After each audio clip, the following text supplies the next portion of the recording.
IB Nation, welcome back to the Irish Breakdown podcast. We are live here on a Monday, which of course means it's time for some Notre Dame football mailbag. Everybody in the chat gets to lead the conversation today. If it's your first time doing a mailbag with us, please, when you leave a comment and a question, put an MB or a mailbag in the beginning of it so we know that we can distinguish between what is a mailbag question and what is just general chatter. Hope everyone had a great weekend. I am joined by Brian Driscoll, the publisher here at IrishBreakdown.com. I am Ryan Roberts, and we're ready to handle your guys' questions, Notre Dame-centric, college football-centric, everything and anything you want to talk about today here on a Monday. We start off with a super chat from Hulk Strongest. Hulk Strongest, thank you so much for the super chat. Very, very much appreciated. Hey, Brian. I didn't see or hear you respond to the idiots, Paul Feinbaum and Stephen A. Smith. Would like to hear you talk. That's what they want, though, right? I mean, here's the thing: if we all get so frustrated with the stupid comments that they make, this is exactly why they do it, so that people like us will run to our shows and our channels and say how stupid they are and dumb they are and shallow they are. They already know that. Like, they're not actually giving you real analysis. And I don't know why anyone would care what Stephen A. Smith has to say about football, right? But like, I've ignored it on the show. Now, Ryan, I did make a general pushback article today, so I have written about this. I literally wrote about this before I launched this show. So you must have missed that article. You can find it at irishbreakdown.com, and it's also on the message board at boards at irishbreakdown.com. You can find it there too. So I did push back against the general narrative, which is it's just laziness, Ryan. That's really what it is. It's laziness, and it's taking the biggest brand in all of sport, college sports, and saying, hey, let's poke the bear because, it's a slow time of the year and we need to generate clicks and discussion. And then we as Notre Dame fans fall for it every single time. And so we try to ignore it on the show. I know that Sean and those guys talked about it, but they can talk about whatever they're allowed to talk about. But I chose to ignore it because I don't want to give them the oxygen. But then what happens? We do a mailbag and it gets asked about, which I'm totally fine with you asking about it. It's just, but this is why they do what they do. If you start ignoring them and you just don't give it any oxygen, then it becomes less of a topic of conversation. But think of all the clicks and all the downloads and all the social media interaction that drives up revenue that they've gotten from these ridiculous comments. And then of course, it becomes groupthink. Well, I don't want ESPN to be the only ones that, makes money off this. So somebody from Barstool makes a stupid comment, and somebody from some other site makes a stupid comment. And then now that's all we're talking about all week, when there's far more important things I'd rather talk about than this nonsense, Ryan. Yeah, it's one of those situations where it's such a contradictory conversation because they always phrase it the same exact way. Is Notre Dame even relevant anymore? And you're just like, brother, you're literally taking time to talk about them. So you just proved that they are relevant. It's just so contradictory. I mean, look, I just hope that Notre Dame can end the conversation here for the next couple of years, win a national championship so people can just stop feeding into this stupid conversation. But you're ultimately disproving your point and your standpoint when you start talking about it by acting like Notre Dame isn't relevant. Well, the other part of it too, Ryan, is if you want to have an honest conversation about where Notre Dame is a program, and you say, hey, listen, I don't think Notre Dame can win a championship anymore in the current landscape of college football, and then make your case. There's not as much talent generated in the North as there was in the 60s, 70s, and 80s when Notre Dame was winning titles. Okay, that's a legitimate analysis argument to make. I don't think Notre Dame is committed to winning a championship. Up until recently, the last couple months, that had been a valid argument to make. I don't think Notre Dame can consistently recruit in the areas where the best players typically come from based on data for NFL draft rankings or NFL Pro Bowls or whatever the case, college All-Americans, whatever the case may be. There are conversations we can have about Notre Dame's standing in the college football world. which would be fair and fair game. And you know, I would have my pushback. We know Ohio State went 31 or 32 years between titles between 1970 and 2002. Georgia went, I think, what 30. Georgia went over 40 years between titles in 1980 and 2021. Clemson went longer than what Notre Dame's currently going through. They won a title in 1981 and didn't win again until 2016, which again, long time. 35 years, actually right about where Notre Dame is now. I mean, so we can have this conversation. Texas A&M always gets talked about. They haven't won a title since before World War II started for the United States anyway. And so we can have these conversations about what keeps Notre Dame from being in that same, hey, I don't think Notre Dame's ever going to be as good as Bama and Georgia and Ohio State. Okay, I agree to disagree, but we could have a rational conversation where people could learn something about it. But that's not what ESPN is about anymore, Ryan. That's not what Barstool Sports is about. That's not what a lot of these sites are about anymore. That's not what Outkick the Coverage is about. They're not about giving you honest analysis. They're about taking talking points and things that piss people off and drive clicks. We don't do real analysis anymore. People got mad when JJ Redick said this the other day, but he was 100% correct. If he goes out and gives you the best thorough breakdown, and I know this because I see the views of the stories we write. If I write a story or make a post breaking down Notre Dame's run game, it may get 5, 6, 7 clicks. If I go say something like, you know, take a shot at Tom Loy or take a shot at a national person for some reason, right? Just being petty and just wanting to, you know, just to start something, it'll have 15, 20 pages of responses within an hour. It'll get all these clicks and you know, so they do it because that's what we, the people, ask for. You know, why does the media act the way they do when it comes to politics? Why do politicians act the way they do? Because that's what we allow them to do by our responses to it. So at the end of the day, we can get mad at these people all we want, but you know what would make them change? If we stopped watching until they did better. But we won't. And so they'll keep doing stuff like this because at the end of the day, it's all about making money and clicks, and having a rational conversation about sports does not drive revenue, sadly, in this day and age. It just doesn't. So just so you guys understand, we have a little bit of a delay. Ryan's mic is a little bit delayed, so there may be a couple times where I don't know if he's responding or waiting on the next question. So we're going to power through it. We're going to power through it best we can. We had another super chat from Rob Osgood. Thank you so much, Rob. Great article about OCMD. Mike Denbrock. Sorry. Mike Denbrock. Is it me, or does it seem like balance, or does he like balance, or does he attack the weakness until they stop it? He said he can run or pass 50 times. Well, Rob, I think those two things go hand in hand, right? I mean, balance is about, like, here's what balance doesn't mean. We're going to go into a game and we're going to run the ball 35 times and we're going to throw the ball 35 times. Or we're going to run for 250 yards, we're going to pass for 250 yards. That balance can manifest itself that way at times, but that's not what balance means when coaches talk about it. When a coach talks about balance, it means I can go out there any given week and I can beat you running the football or throwing the football. And what that means is if you have a team that's really weak running the ball, you know, defending the run, then we may run it down your throat. Or you may be bad at running, stopping the run. So you're going to have to commit so many resources to our run offense because we're so good at it that we can then rip you up in the throwing game. Or you may have a pretty stout run defense, but not a very good pass defense. And we're going to come out this week and we only run the ball 135 yards because we only rush it 25 times, but we're going to throw for 350 on you and smoke you. And then there's weeks where we do both against you. That's what true balance is when coaches talk about balance, Ryan. It's not so much that it's a 50-50 split. It just means we're good at it either way, and we can beat you either way, and we can game plan you either way. Because if you're not balanced, what happens is you may be really good at running football, but if you can't throw the football, you're going to play a team that's pretty good against the run, and you can't do anything about it. Go look at Georgia 2017. Notre Dame could not – there were so many open receivers against Georgia in 2017, but they couldn't hit them, or balls got dropped. And so Georgia said, hey, we're going to commit all of our resources to stopping the run against this team that we watched rush for, 450 yards or something like that in the opener. And we're, you know what I mean? And so we're going to come out and we're going to say, we're going to stop this. And we're going to make Brandon Wimbush beat us on the football. They couldn't, right? So you're going to play teams that are good enough to do that. And then you play a team that's really good throwing the football, and then you're good enough to slow them down, and then you can't run the ball, so you get beat. And at the end of the day, that's where balance comes from. No matter what you think you're good at, we're going to have an answer for you. And that's what Mike Denbrock's thing is. And the makeup of the team will impact that too, right? We have great rushing talent, but we can't really throw the football all that great. Okay, you got to figure out ways to make the most of it. But at the end of the day, the goal is to recruit to and coach to a team that's dangerous running the football and dangerous passing the football. Danger being you're dynamic and you're efficient, right? Efficiency and explosiveness. That's what we talk about all the time. That's what the end game is.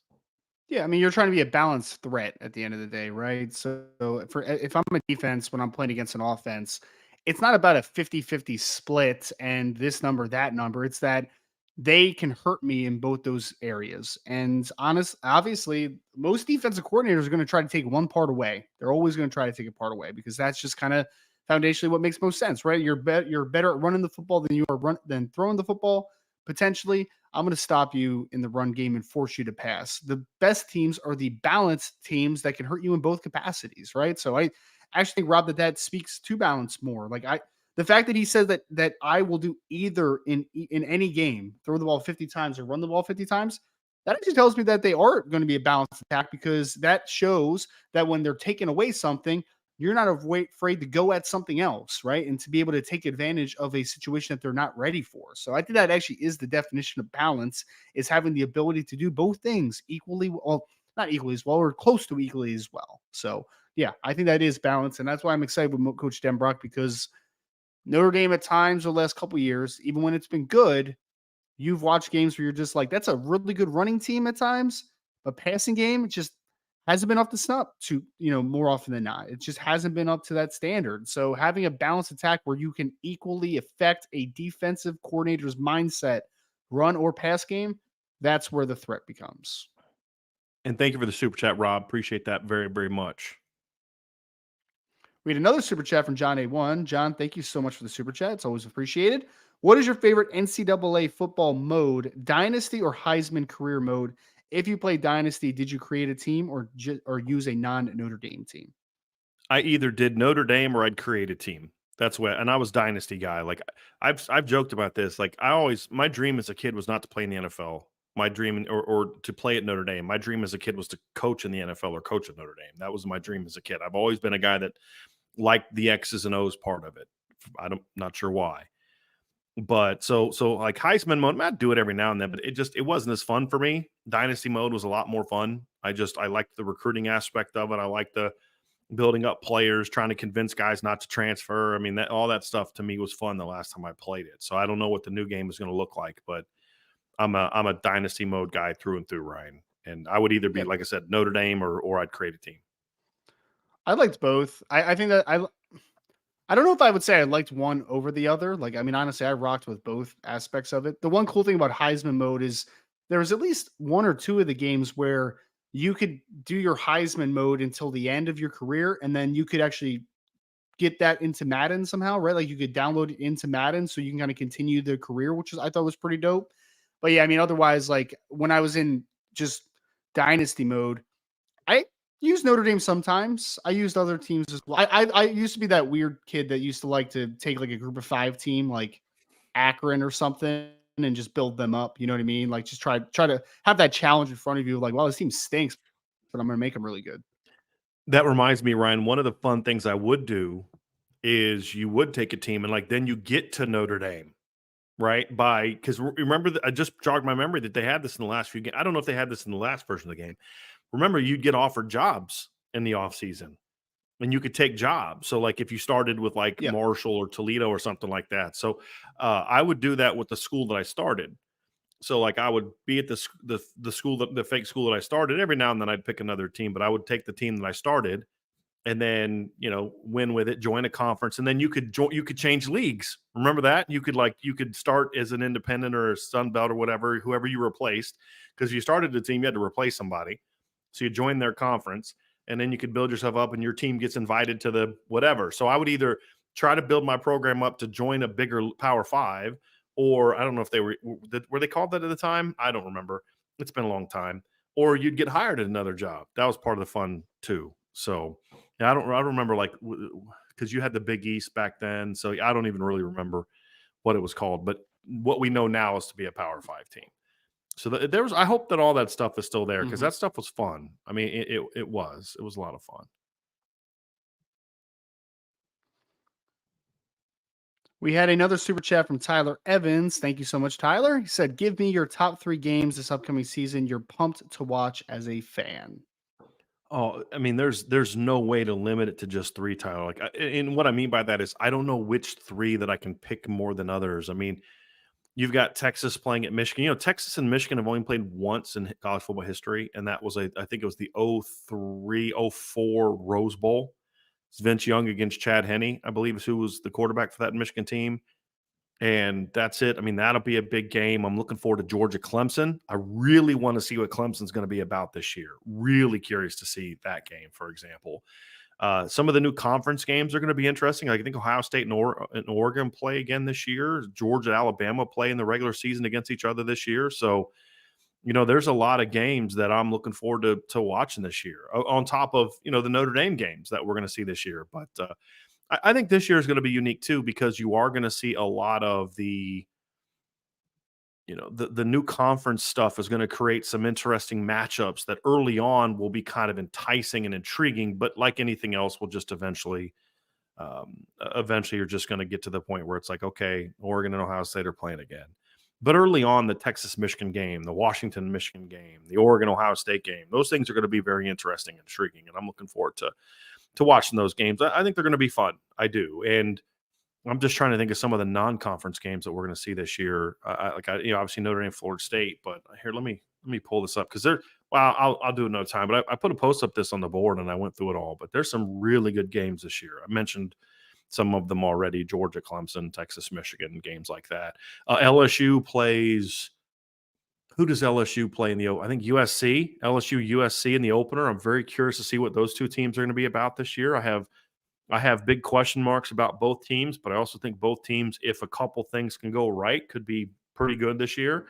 I think USC is going to bounce back. I've made the argument, and I was talking with Sean Davis about this the other day. I don't know if we did this on the show or if this was something he and I just did in a private conversation.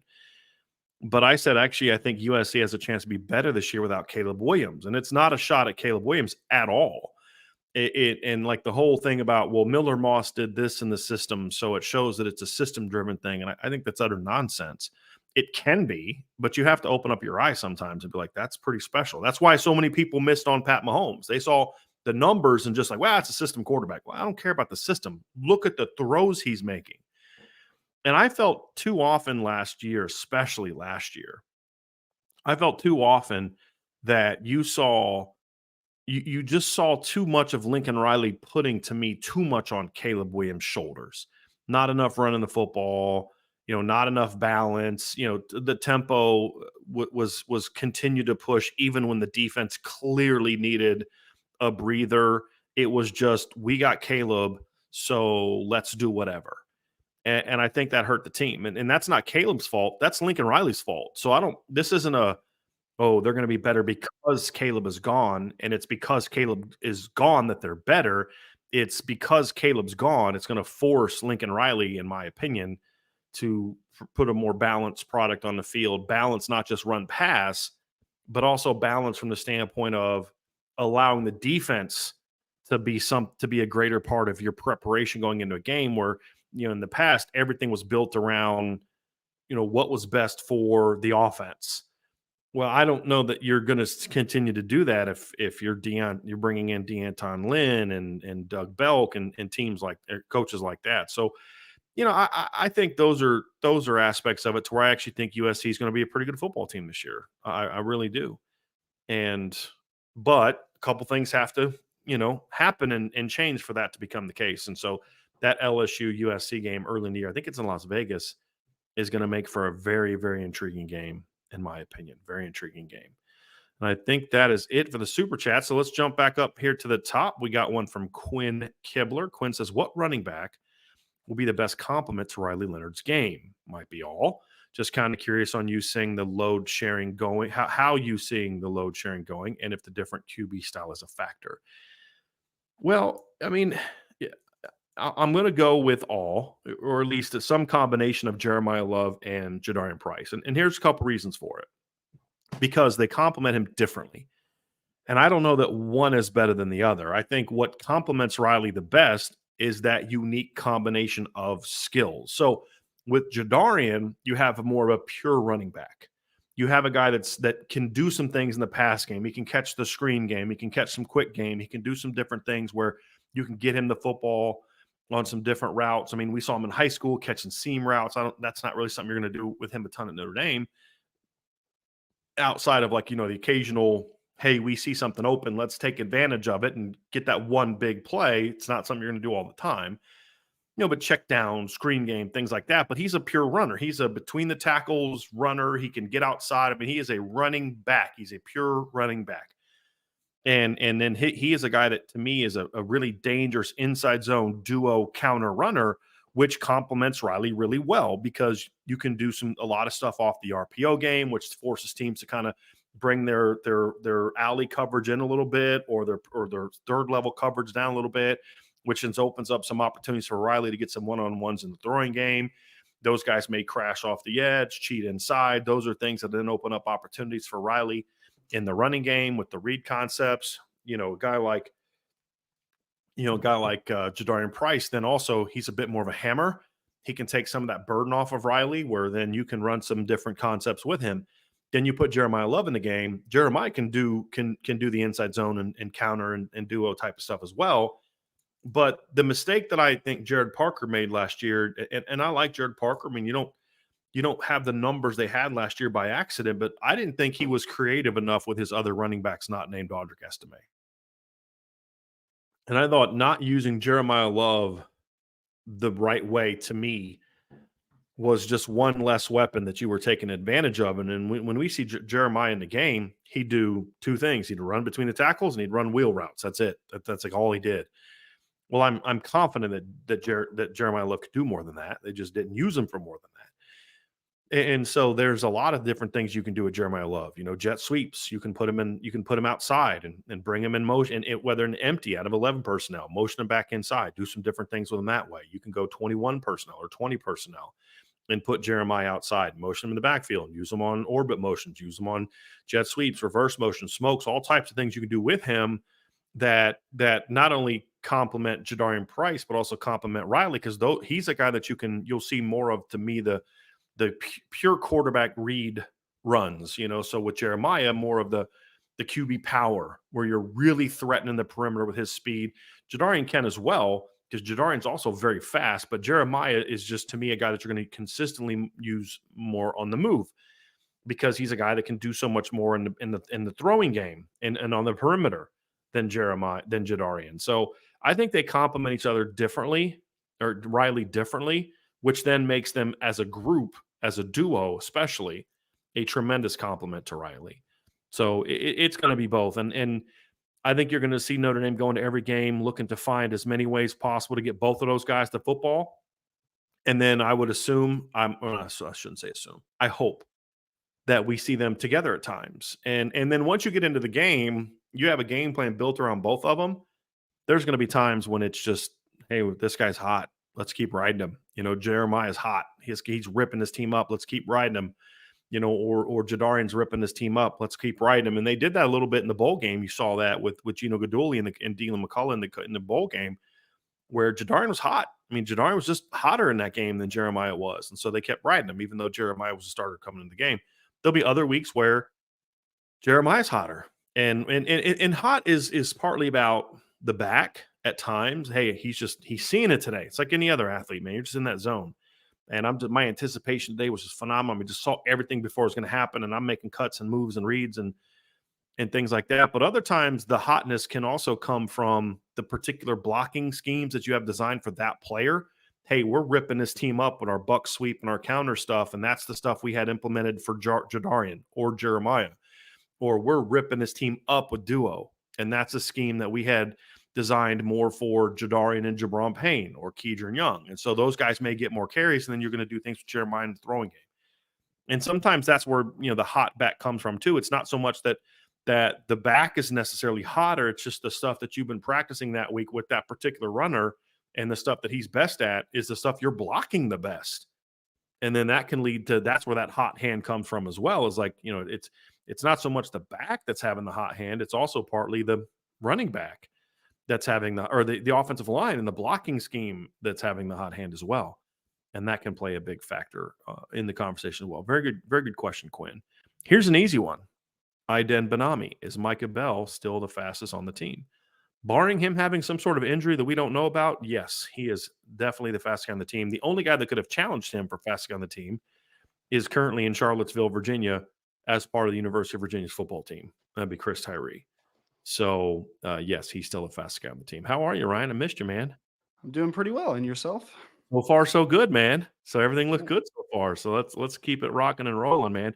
The question I had before, if you want to address it, feel free, Ryan, was basically which running back, Jeremiah Love or Jadarian Price, best complements Riley Leonard. It can be both. You have the option for both, but in my answer was basically they both complement him differently, which then is why both of them complement him very, very well as a group.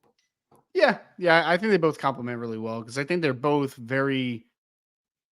adept to run a lot of zone concepts. And I think honestly, one of Riley Leonard's biggest strengths is going to be out of the zone game. I think is what's going to really accentuate his strengths. So that will be, whether we're talking about some inside zone, outside zone, whatever it is, I think both those players, both Jadarian and Jeremiah, both bring the explosiveness and the patience and the just ability to read some things front to back side that I think that they both can be big assets in that capacity.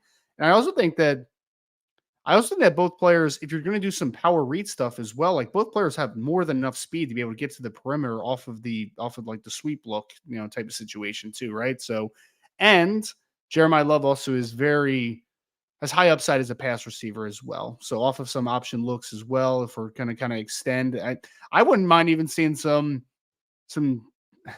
read stuff with two backs in situations, right, where you're using both Love and Price together. So it's gonna be exciting, man. It's gonna be really exciting. It is very talented group. Very talented group.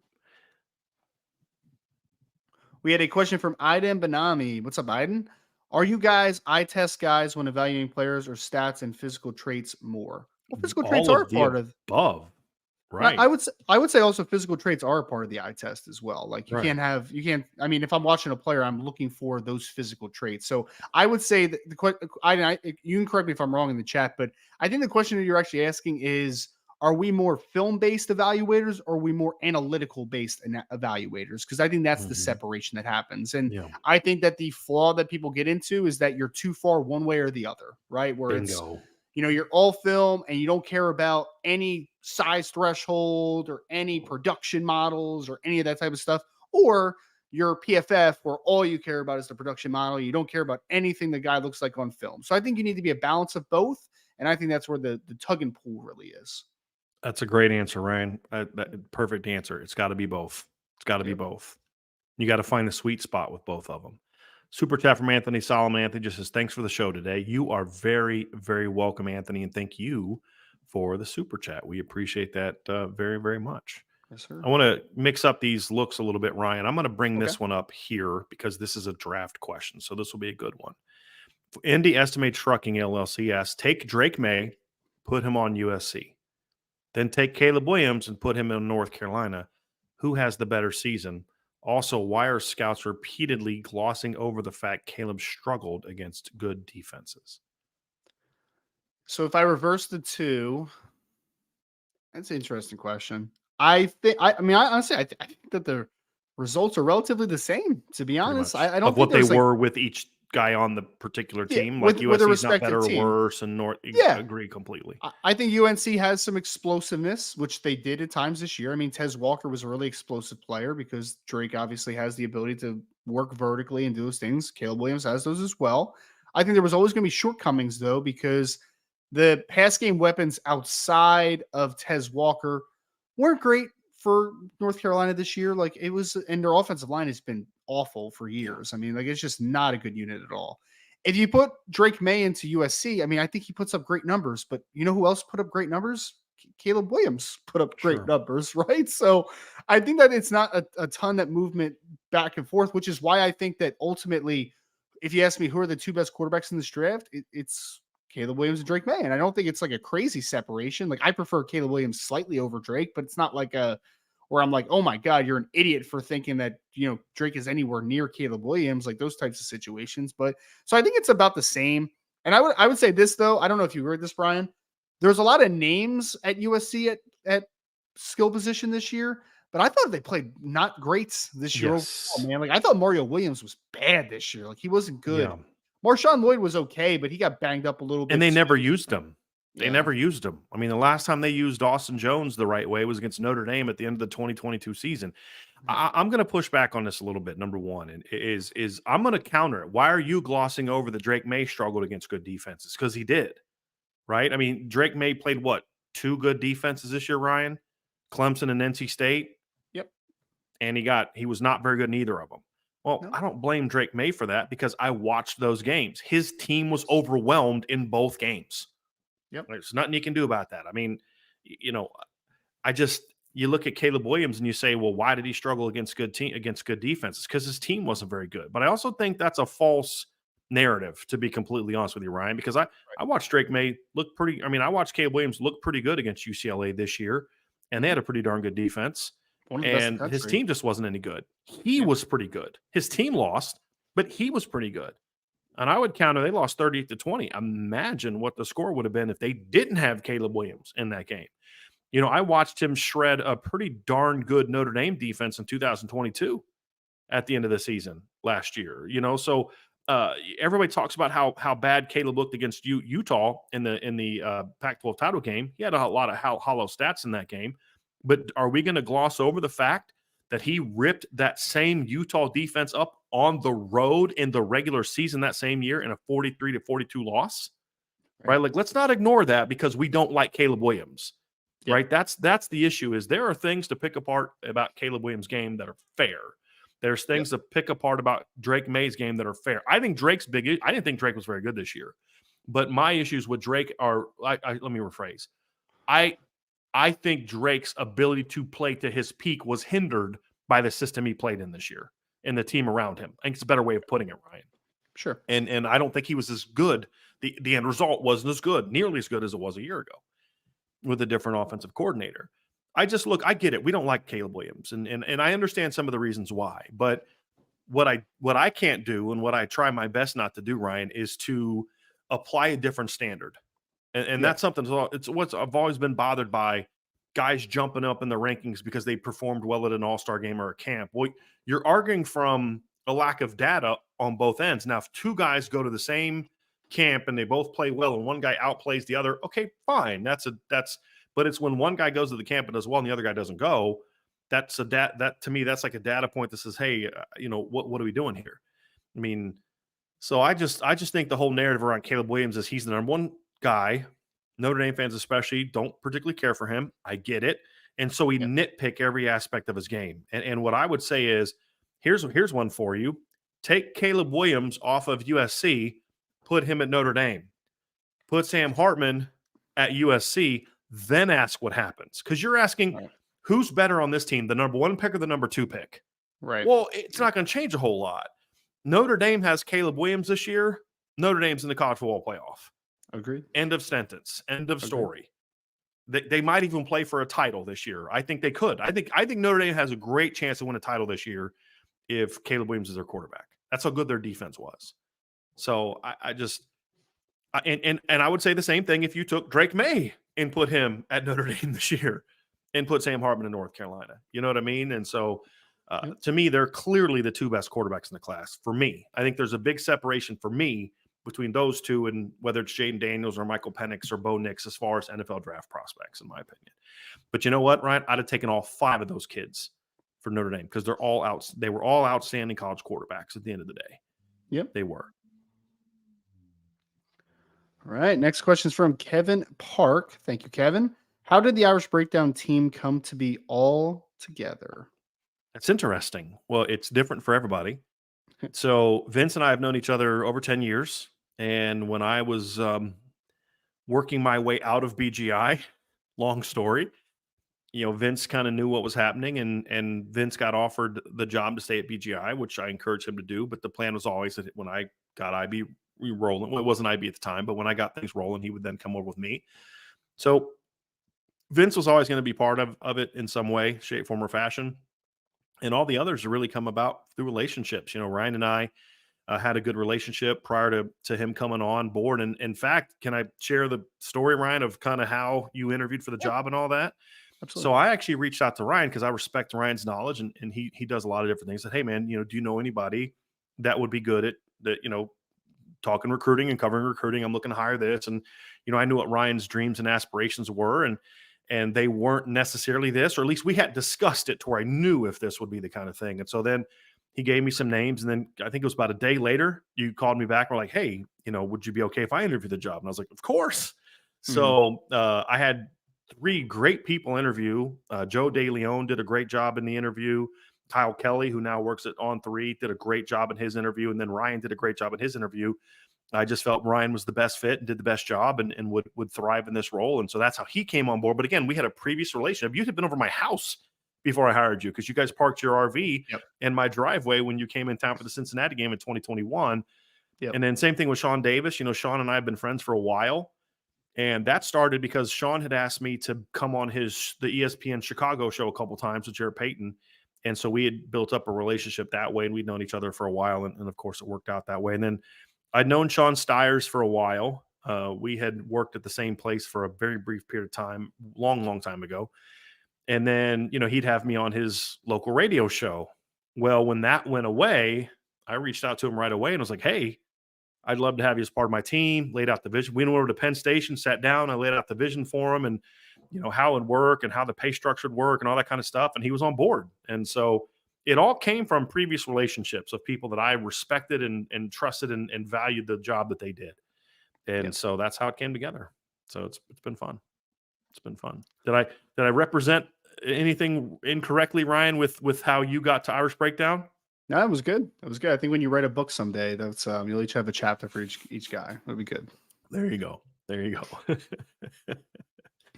All right, let's get back up top. All right, we got Ida Benami. Fellas, what do you believe? Are you what your record says you are as a team, or a team can be 8-4, etc., and still be a top 5 to 12 team? Well, I don't think either necessarily represents what I believe, Ryan. I mean, you are at the end of the day what your record says you are. If you're 8-4, you're 8-4. I think the quality of an 8-4 can be different. And I've used this example in 2017, Notre Dame finished the regular season 9-3. They were a much better team that year than the 11-1 team at the end of the 2021 regular season. Because that 2017 team, and same with 2019 team that went 10-2. You're talking about a 17 team who had a 1-point loss to Georgia, who was the national runners-up. You got spanked by Miami, who was the top 10 team at the time. You lost to Stanford, who was the top 25 team. That team also beat number 15 Michigan on the road convincingly. I mean, they had fans walking out of the stadium at the end of the third quarter. That's how bad they beat them. You beat a really good NC State team that year, like dominated a really good NC State team that year. Like you had some really good wins. You went on the road or went to a bowl game at the end of the year, beat a really good top 20 USC LSU team that year as well. You destroyed a top 15 USC team. Like, was it 49-14? I think was the final, Ryan. Whereas the 2021 team, what was their big win that year in 2021? In Wisconsin. Toledo. Like they had zero a sub 500 Florida State team. Like they literally did not beat a single ranked team that entire year. So the record said 11-1, but the quality of that team was not as good as the team from 2017. I also would not say I don't know that I could buy an 8-4 team being a top 12 team unless there was a circumstance that a major circumstance. So let's say, for example, Ryan, that next year, let's say, I'm trying to think of a team. Let's say Carson Beck is injured and misses the first 6 games of the year. And Georgia goes, 2-4. And then he comes back and they just annihilate everybody else that play the rest of the year. And then they go to the SEC title game. They win it. Okay, now we can have a conversation about that team being in the top 12. We can have that conversation. But it would be hard for me to really buy it. That'd have to be, and I don't even know if Carson Beck's a good enough example, Ryan, because I don't think he carries that team enough. But I don't know that there is a Caleb Williams, Drake May, Jaden Daniels type of carry a team guy that we know of right now that's proven it. Right. So it would have to be a circumstance like that where it's like USC. I use this USC 2016 as the best example I can think of. Like they were a 9-3 team that lost to Alabama by over 50. But that team that at the end of the year was not the team that lost by over 50 to Bama that year. It just was a completely different team because they had personnel changes and guys were injured that game and all that type of stuff. And so it'd have to be a unique circumstance like that. At the end of the day, if you're really a top 12 team, you don't lose 4 games. I mean, that's really what it comes down to at the end of the day, Ryan, is if you're a top 12 team and you're a team worthy of playing for a championship, barring some very strange circumstance that led to those 4 losses, you're not a playoff team, in my opinion, at 8-4.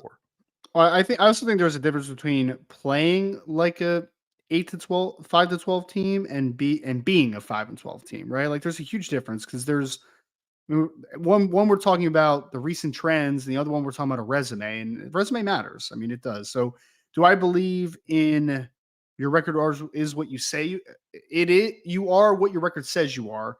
I mostly do. Yeah. I mean, I definitely lend more towards that, but there's always context involved, right? Like if I watch a 12-0 team where I'm just like, they're imperfect, but like they just keep kind of gutting it out, but you have a feeling that it's going to get caught up with them eventually. Honestly, I felt like it about Washington a little bit this year where I was just like, hey man, like Washington's a good team. There's no doubt, but like they are getting away with some stuff at some points here, right? Where it's like eventually probably going to catch up with TCU last year as well. TCU was like one where you're like, yeah, TCU is a good team, but like if you watch them week in and week out, you're like, eventually some of those things are going to come back to haunt them a little bit. But then you might see them play a team that has a worse record where you're just like, I think that other team's better, like just flat out because they've done this. They went to this school in this environment and beat this team in this situation. So I think context always matters. So it's never one way or the other for me. But if you're asking me which one do I usually lean more towards, I think that I do lean more towards your record says what you are, because I do think that resume does matter. Agree. Here's a good one. I like this one. I was trying to think about this one, Ryan, before the show, like racking my head about it. Gotcha. Quinn Kibler says, what quarterbacks in college football do you think take a big step forward this year? I think Aaron Childs would be one. Aaron Childs, excuse me. Aiden Childs was the linebacker. Aaron Childs. Interesting to see how Cabe Klubnik develops too. Was just okay last year. Yeah, Cade's an interesting one, Ryan, because I really like him as a college quarterback. Like, I know if we're talking NFL draft, it's a different conversation because he's like 6'2", $180, but he doesn't have like a cannon for an arm. But I remember watching him in high school and be like, man, this kid can paint a Picasso, man. He can just put the ball wherever the heck he wants it. And then you just haven't seen him kind of be that player at Clemson for a host of reasons. But he showed me some promise last year at times. And so the question is can he become that kind of guy more consistently? And we'll see. We'll see. I think the big thing for me is when Clemson got better late in the year and when Cade started playing some of his better football, it had a lot to do with they started running the ball more effectively and more often. And it took some of that pressure off him. I thought they put way too much on his shoulders last year, or especially early in the season. So he's one that's possible, Ryan. I'm not sure what you think about Cade, but that's one to talk about. And then we'll kind of move on to maybe some others that might pop in our heads. Yeah. I mean, I think Cade has tools. It's also going to be year 2 under Garrett Riley, right? So year 2 maturation, hopefully under a new system. I think not us specifically, but I think as a collective, too many people thought it was just going to be this crazy smooth transition from one scheme to the next. And also, I don't know if there was complete autonomy from Dabo to let Garrett Riley be Garrett Riley and to do what he wants to do. So we'll see what the maturation is there. I think it's possible. I mean, I don't think the kid's inaccurate or anything. I just think that he just didn't see the field fully last year as a full year starter. Like, I just think there was just, not reading underneath coverage well enough and just kind of getting spooked at times. Like there's just some inconsistencies, obviously, which is consistent of a first year starter. I'm trying to think of like a guy that wasn't playing with a very good offensive line for a big chunk of the year. I think that helps too. I think Haynes King is a guy that could have a big jump this year. I don't know if his play can get a whole lot better, Ryan, other than cleaning Yeah. up the interceptions, but that's always been a part of it. But I think he has a chance to become more of a known commodity this year. When you look at the Georgia Tech schedule, he's got some big spotlight games where if he can, be at his best, he'll have a chance to kind of break out.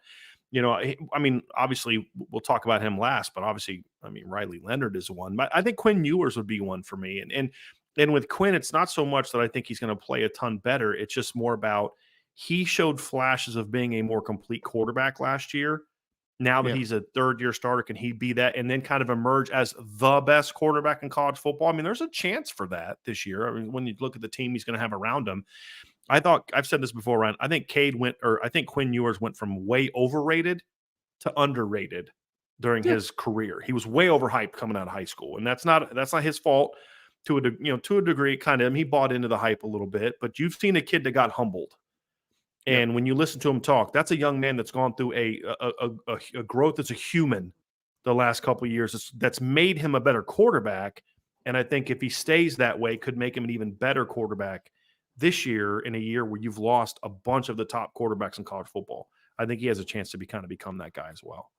Yeah, there's going to be a lot more on his plate, obviously, this year as well, because they lost a lot of skill position talent from last year. I mean, you're down Xavier Worthy and A.D. Mitchell and Isaiah Nayer transferred, Jadavion Sanders, Brooks, the running back, Jonathan Brooks, who's a good player. So he's going to have to for Texas to make a smooth transition to the SEC because there's going to be breaking in a lot of new guys, obviously. Right. That's So, the thing, right? He's going to have a lot of talent around him still, but a lot of it's new or young guys stepping in, like at running back. It's Jadon Blue and Baxter stepping into roles Skylar that are more Baxter, prominent than what they had last year.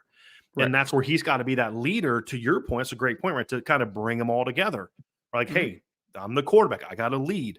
And that's something that we were wishing that Sam Hartman would have done last year that he wasn't able to do, which is to kind of to bring it all together and say, hey, look, it's up to you to take these young pieces and everybody else and get them rolling. A couple other guys, Ryan. I think Avery Johnson's a guy that's going to become a much more prominent, known player this year. I mean, he was Yeah. fun to watch last year coming off the bench.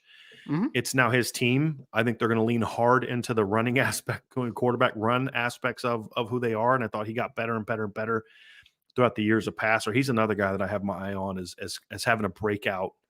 I wouldn't say he's going to have a big jump Mhm. because, I don't think he's going to necessarily be a lot better. It's just about the opportunity. And I think he's going to be one of those first-year starters that's going to be on SportsCenter a lot. We talked about ESPN earlier. It's going to be on SportsCenter a lot because he's going to make some really ridiculous plays. He's going to Yeah. make some mistakes. You have to deal with that. I mean, that's part of his game early on. You have to deal with that, but you deal with it because he's going to do some really exciting things with his arm and his legs as well. He's another guy I look at. I think Drew Aller could take a nice little step as a junior as well. Because I mean, he had some promise obviously this year, but in the big games he was not great. Mm-hmm. There was a lot of negativity obviously there. I think that he's still a very talented kid. I think that there was a lot of issues with wide receiver position needs to get a little bit more talented, but also I think that the system wasn't great last year, and then you got rid of the offensive coordinator and it got worse. Who would have thought that that would have happened? But regardless of that conversation, you bring in Antti Kaltonecki, who I think is one of the best, most creative offensive coordinators in all of college football. I think they'll be able to get Nick Singleton averaged like 4 point something yards a carry last year, like a That was ridiculous. travesty. So you have those very talented running backs. You have a good tight end and Tyler Warren coming back. Your offensive line should be solid. I know you lost a couple players, but it should still be pretty decent team. And then your wide receivers, you need a couple guys to step up, hopefully. And if they do, I think that Drew certainly has enough talent to do it. It's just he needs to be in a good system and he needs to be comfortable with what he's being asked to do. One more guy before I talk about Riley Leonard, Ryan, that I'm going to have my eye on this year too is Jackson Dart. I was never really a huge Jackson Dart fan coming out of high Oh, school. he was good last year. Yeah. USC was like whatever. He was just kind of okay in 2022 at USC. I mean, they tried to out recruit him. I mean, they went and got the Sanders kid from Oklahoma State because they didn't have. I mean, they don't get him if they don't have faith in if they had faith in Jackson Dart. Yeah. And props to the kid. He took that challenge and said, okay, I'm gonna, he could have left. I mean, that's the thing is first thing, Ryan, he could have left.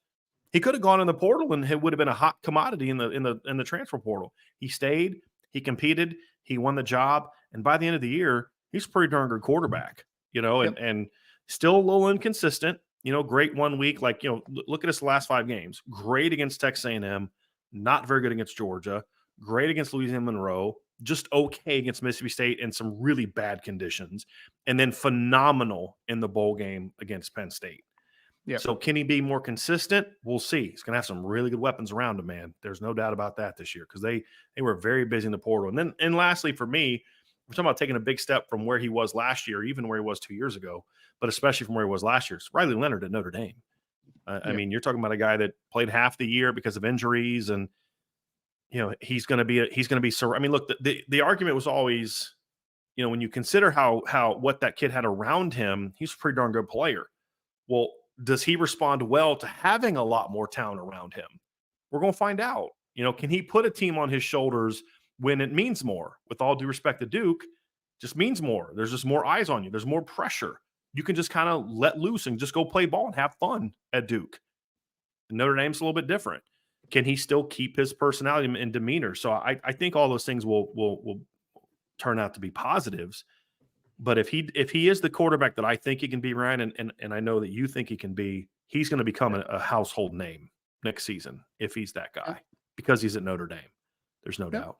Well, we've talked about it a lot. He certainly has the talent to do so. At this point, it's about can he take advantage of the opportunity that's in front of him because there's certainly going to be a lot of it.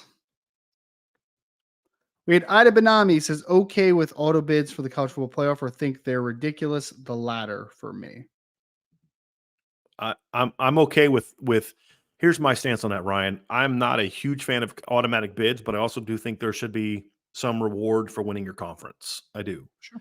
I don't know that I would necessarily say that they should get the top. Like if I was designing it my way, I don't know if I would give them the top 4 seeds. I'm okay with it. I'd have to really think through what I would rather do, but my reaction is I'm okay with it. You won a major conference. You're the 4 highest ranked conference champions. I'm okay with it. Because I do think there should be postseason rewards for doing great the entire regular season. And it also removes some of the subjectiveness away because people, I hate that the Big 12 team's going to get it. What that's all based on the perception that this league is better than that league. And while historically one league may be better over the period of time, it doesn't mean that every single year they're better than this league. That's why I think the whole notion of 4 Big 10 teams and 4 SEC teams is just utter nonsense in a 12 to 14 team playoff. Because in some years, your 4 is going to be good enough to get in on their own. But years that they're not, you should not be guaranteed those bids. It's utter foolishness. And it's just more evidence that these leaders don't give a rip about the game at all. They don't care one bit about the game. It's about dollars. Because when we get X amount of teams committed to this, we get X amount of dollars every year. It's utter nonsense. But so I can say that's trash and still say the Power 4 conference champions deserve a bid to the playoff. We could maybe have a conversation about should they all be ranked or whatever. But do you really want to see 3 SEC teams get buys in the first round because their perception that they're the best team and they happen to be ranked in the top 4, two Big 10 teams, 2 SEC teams all get buys because they're perceived to be the best league. And a team like Clemson 2018 doesn't because of the perception of the ACC. You know what I mean? Like, I don't know that I want to really get into that conversation. So give me 1 bye for the power conferences that win the conference championship. And then the rest you get on your own merit, no matter what league you're in. Yeah, I've always been okay with the automatic buy-in for the conference champions because in most cases also there probably are the top 4 teams in college football most of the time, right? Like not all the time, obviously. There's always exceptions to those rules. At least they're always going to be in the playoffs. Like there's no doubt about that. Exactly. So, yeah, I'm fine with it. I think that they should be rewarded because we're losing kind of that feeling of rewarding teams for being in a conference and winning a conference. I mean, that's kind of what the playoffs has taken away a little bit. So I think that you need to keep that intact a little bit. Right. I'm all for rewarding a team for winning a conference. What they're trying to do is reward a team for being in a conference. Right. And that I'm not okay with. And I'm not saying that you are, Ryan. I'm just like, that's my final point on it. Yep. We had ND Estimate Trucking LLC says, does anyone actually take Mel Kiper serious? Oh, here we go. His takes at times are terrible. Will Levis last year and Jane Daniels this year going number 2. and he has obvious biases that are outdated thoughts. Well, everyone has biases, right? Everyone Yep. has biases. I Yep. mean, like that's not a good argument. Um, uh, I y- I mean, can I just say my thoughts on my Mel Kiper? Like please do. here, guys. This is it, right? We get mad about the mainstream draft analysts, and this is Mel Kiper and Daniel Jeremiah and Todd McShay, I guess, kind of sort of still, right? But like you get mad at these guys for the mock drafts they do and some of the rankings they do. You guys have to understand where that's coming from, right? You understand where that's coming from. It's the NFL. The NFL is feeding information out there, and some of it's really good information, some of it's not great information, right? It's that's why we always go through smokescreen season and all this type of stuff, right? But I guarantee, and this is all due respect to Mel, I don't think Mel does as much film work as what Mel once did. All right. He does a lot of his work based upon the connections he has and what he is hearing with his ears, ultimately. So I mean, it just is what it is. I don't think it's unrealistic that Jane Daniels could be the second quarterback off the board this year. I don't think it's unrealistic. I think Guys, that it could possibly happen. It could possibly Ryan, happen. Mitch Trubisky got drafted ahead of Pat Mahomes and Deshaun Watson. That was dumb even before we knew what Pat Mahomes was going to become. Zach NFL Wilson, does. number 2 overall. Like, Thank it happens you. all the time. Yeah. It all the time. So, Yeah. and again, it's like to your point, it's what you have to understand about mock. It's not always like what you think. Some are. You know, here's what I think should happen, but it's more so a projecting what you think other people are going to do. Predictive. Yeah. And that's coming based on like what Ryan said, getting intel. I mean, I respect Mel Kiper. I mean, just like I respect Tom Lemming, I don't agree with Tom Lemming all the time. Don't have to. I don't have to respect Mel Kiper all the time, but I do think Mel works. Everyone I've ever talked to said Mel watches a ton of tape. He works hard at what he does. I have respect for that.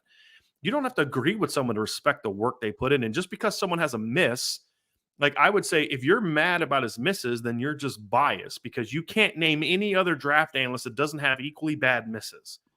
You know what I mean? Like, so, I mean, that's part of the game. And there's always more things that go into players rising or falling than just the tape. Yep. You know what I mean? Like, that's part of it too. So I respect the heck out of Mel. I do. Now, do I take Mel's his the word as godfather gospel? of draft. Yeah. Exactly. He's the Exactly. godfather of draft coverage, man. There would be no draft coverage without Mel Kiper, guys. I hate to tell There'd you be that. nobody At least it getting wouldn't mad be at. as good as it is. Yeah. Yeah.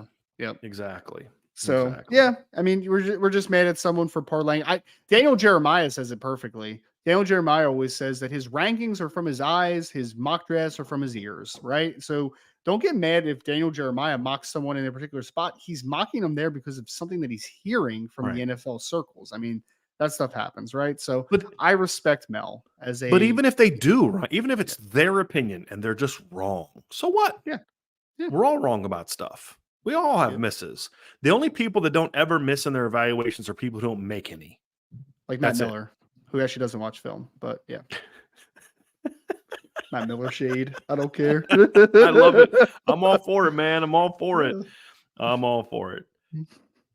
God Country Notre Dame Barbecue. What should the Pittsburgh Steelers go for in the draft offseason? Do you see a guy like Justin Fields being more successful in Pittsburgh if they were to get him?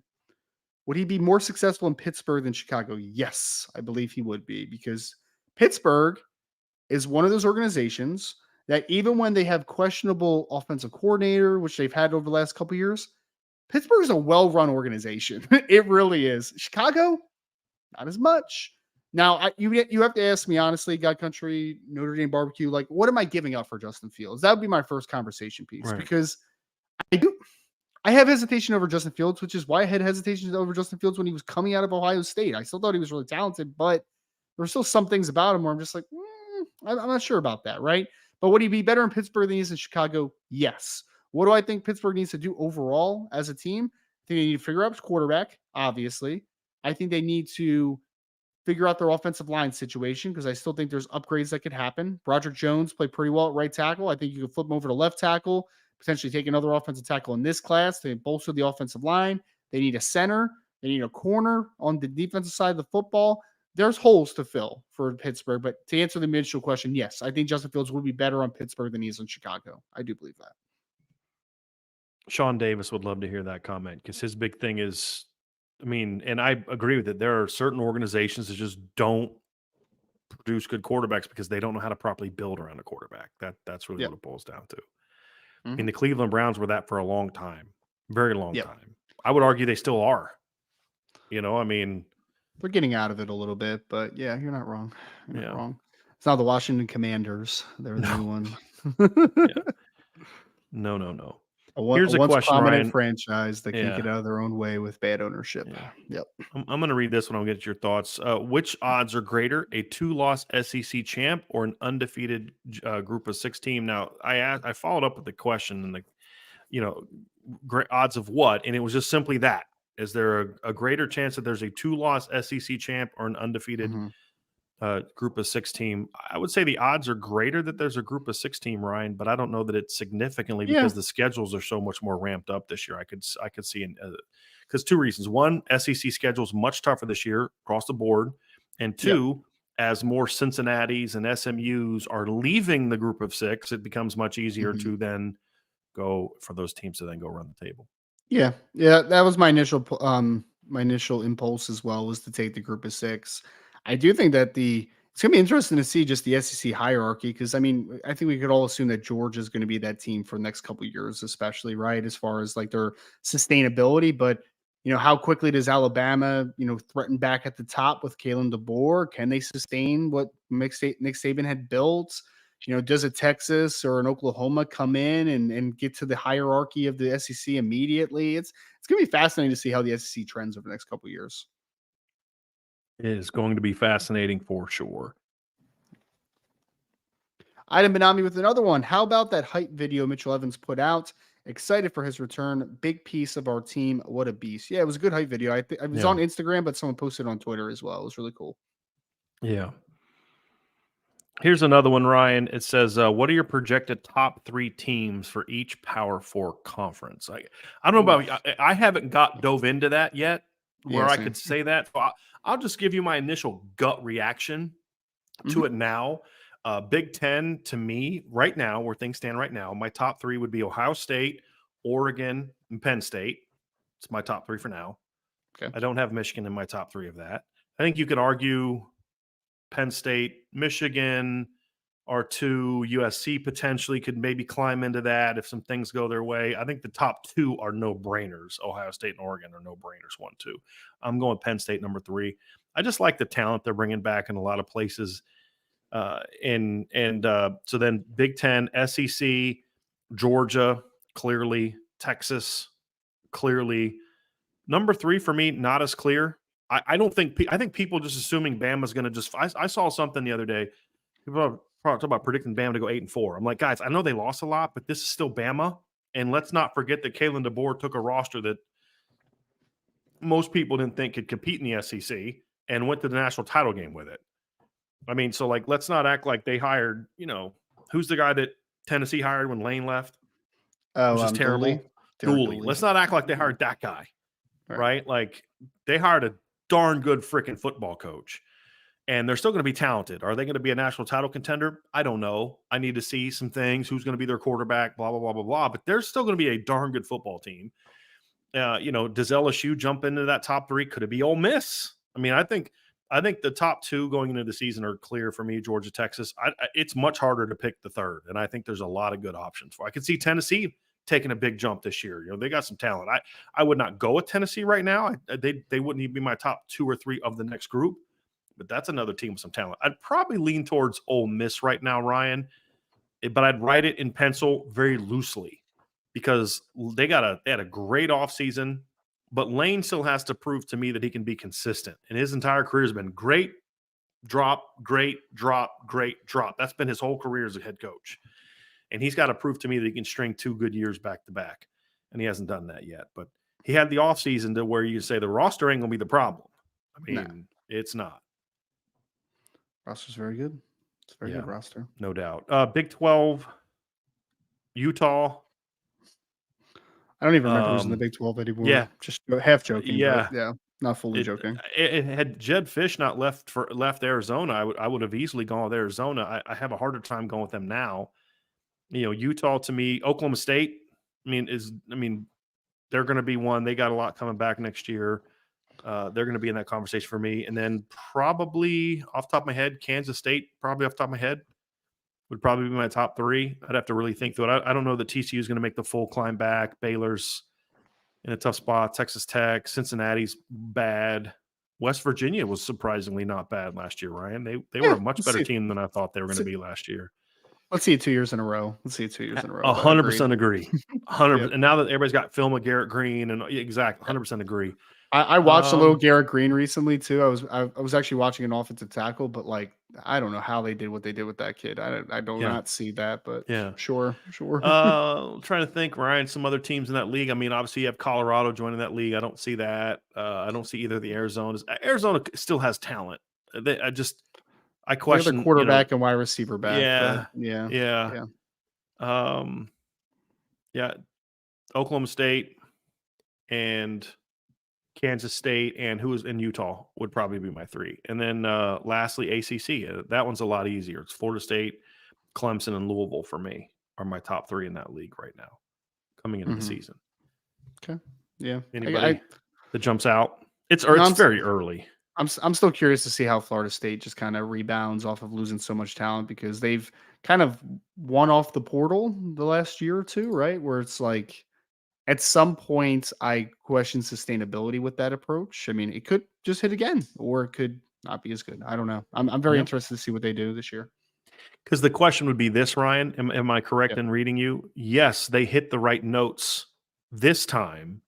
Yep. But is it just because you happen to get these players and you were able to put it all together and you had the right mix because you had a quarterback that had been there for a while and then you were able to find the right pieces? Or is this something that you've just mastered and it doesn't matter how you do it, you're gonna be able to do it? Is that pretty much where you're coming from? Yeah. I mean, because I just look 2 years ago, they hit some home runs, right? You got Johnny Wilson and some guys like that, Jared Verse. This past year, you got Keon Coleman, and you're like, okay, cool, man, we're riding high. Mhm. But eventually, like you have a bad evaluation. You miss on a guy that's like really important in a portal situation. So I just Here's the other sustainability. one, I'm just Ryan. not sure. Here's the other one. Yeah, There's no Jared Verse out there. yeah. There may be no Keon Keeley out there. That's the other danger of always living by the portal is you can't guarantee that there's going to be a guy out there like that. Like they got the kid from Oregon State. Nice player. He's not in the same universe as Jared Verse as a player, in my opinion. No, not even close. Not even close. So that's the danger of not developing your own is you fall victim to, well, we need this at that position and it's not strong this year. And so you're in trouble. It's a very dangerous way to live. You're also going from, and I think Coach Atkins is a good offensive coordinator, but you're also going from Jordan Travis play style to DJ Uiagalelei's play style, where I'm like, that's going to be a very interesting fit into that offense. But we'll see. It would have worked a lot better 2 years ago with that offensive line. We'll see how this one performs. We had a question from Joe Allen. What player coming in as a freshman has the best potential offense and defense? Overall potential, long term is what we're talking about, or are we talking about 2024 potential? Let's go 2024. Let's just go with that one for now. Offensively, I would probably say Cam Williams would be my number 1 for true freshman coming in of 2024 potential. Defensively, Bryce Young would be my Nice. Well, I would probably maybe 2024 would be Kingston, but I kind of just mixed them both together with Bryce because I think he also could play in 2024 a ton. Yeah, I think I want to go 2024, Ryan, because we've talked a lot about the long term upside of guys. So I'm gonna go with Kingston just because I just think the things that we've talked a lot about him as far as 2024 has the best. Bryce is going to get a chance to play. So will Kingston to a degree. Sure. I think Kingston can also help you in a lot of different ways where, Bryce is a defensive end. Kingston can be a starter on punt coverage, starter on kick coverage, starter on kick return. You know what I mean? Oh, I would like Bryce Young to run down on kickoffs, though, sir. I would like him to run down on kickoffs. Go ahead. Let me set 22, whatever, 200 meter you were running. Go ahead. Yeah. All right. We got Nicholas Grosh with the question. What do you guys think about last Friday's federal district court's ruling involving University of Tennessee paying recruits upfront NIL money? I believe the judge was I think person who's like very connected with a lot of people at Tennessee. I'm not really going to speak too much on the federal court ruling because it was always designed to be kicked up, and so it's going to go to the Supreme Court, and we'll see what happens then. In the meantime, it's just going to create more chaos in a chaotic situation. But in reality, this was already happening. The NCAA was just trying to stop it, and this is the absurdity of the whole thing. The schools whine and complain to the NCAA about fix this, fix this, fix this. So what do? They try to fix it, and then the teams that were the ones that were the most egregiously breaking the rules then sue. And because the courts nowadays just seem to be more about feelings than facts, the NCAA loses because it's easy to rule against them. And now we're just stuck in this craziness. So I'm just going to let the whole thing play out, see what the final result is, and then we'll deal with it at the time. But I mean, it doesn't actually change anything because this was already happening. The whole thing is the NCAA was trying to stop it from happening. Why were they trying to stop it from happening, Ryan? Because the schools asked them to. That's why. Yep. Stupid.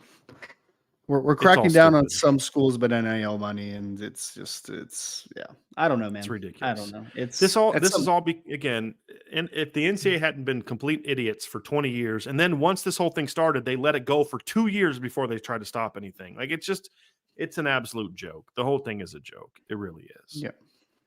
It really is ridiculous. Hulk Strong has said, would the record been the same if Tyler Buchner was the quarterback this year? Yeah, let's just say 2023. Would it have been the same? I mean, is he healthy all year? Yeah, I mean, if he's healthy all year, we don't know. Probably. I don't know, man.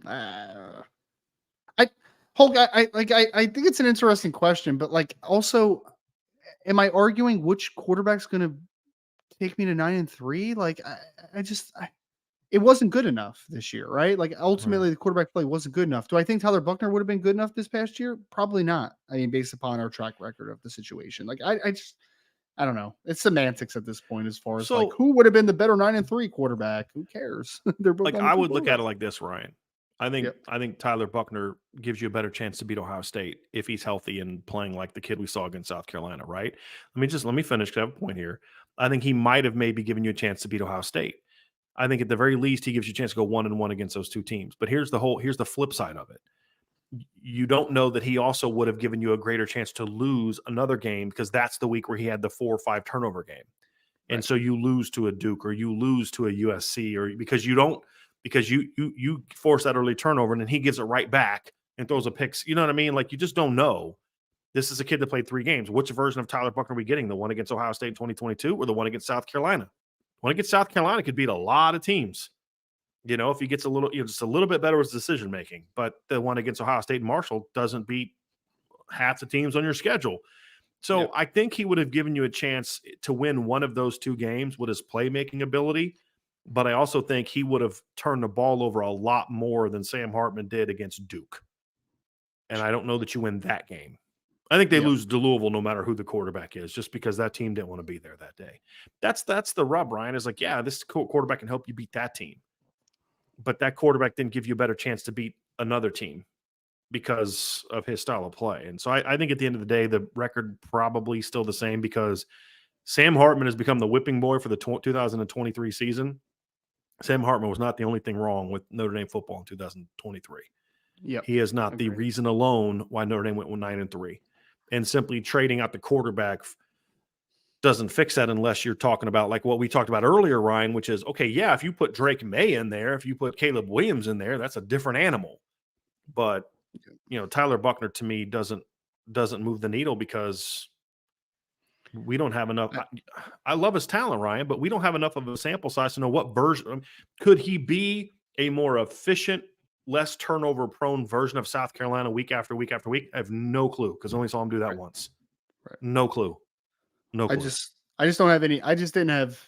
Just kind of being in retrospect, like I just don't have any faith that it would have been better. I just think it would have been different, and that's fine, right? Like your offense would have functioned a little bit differently.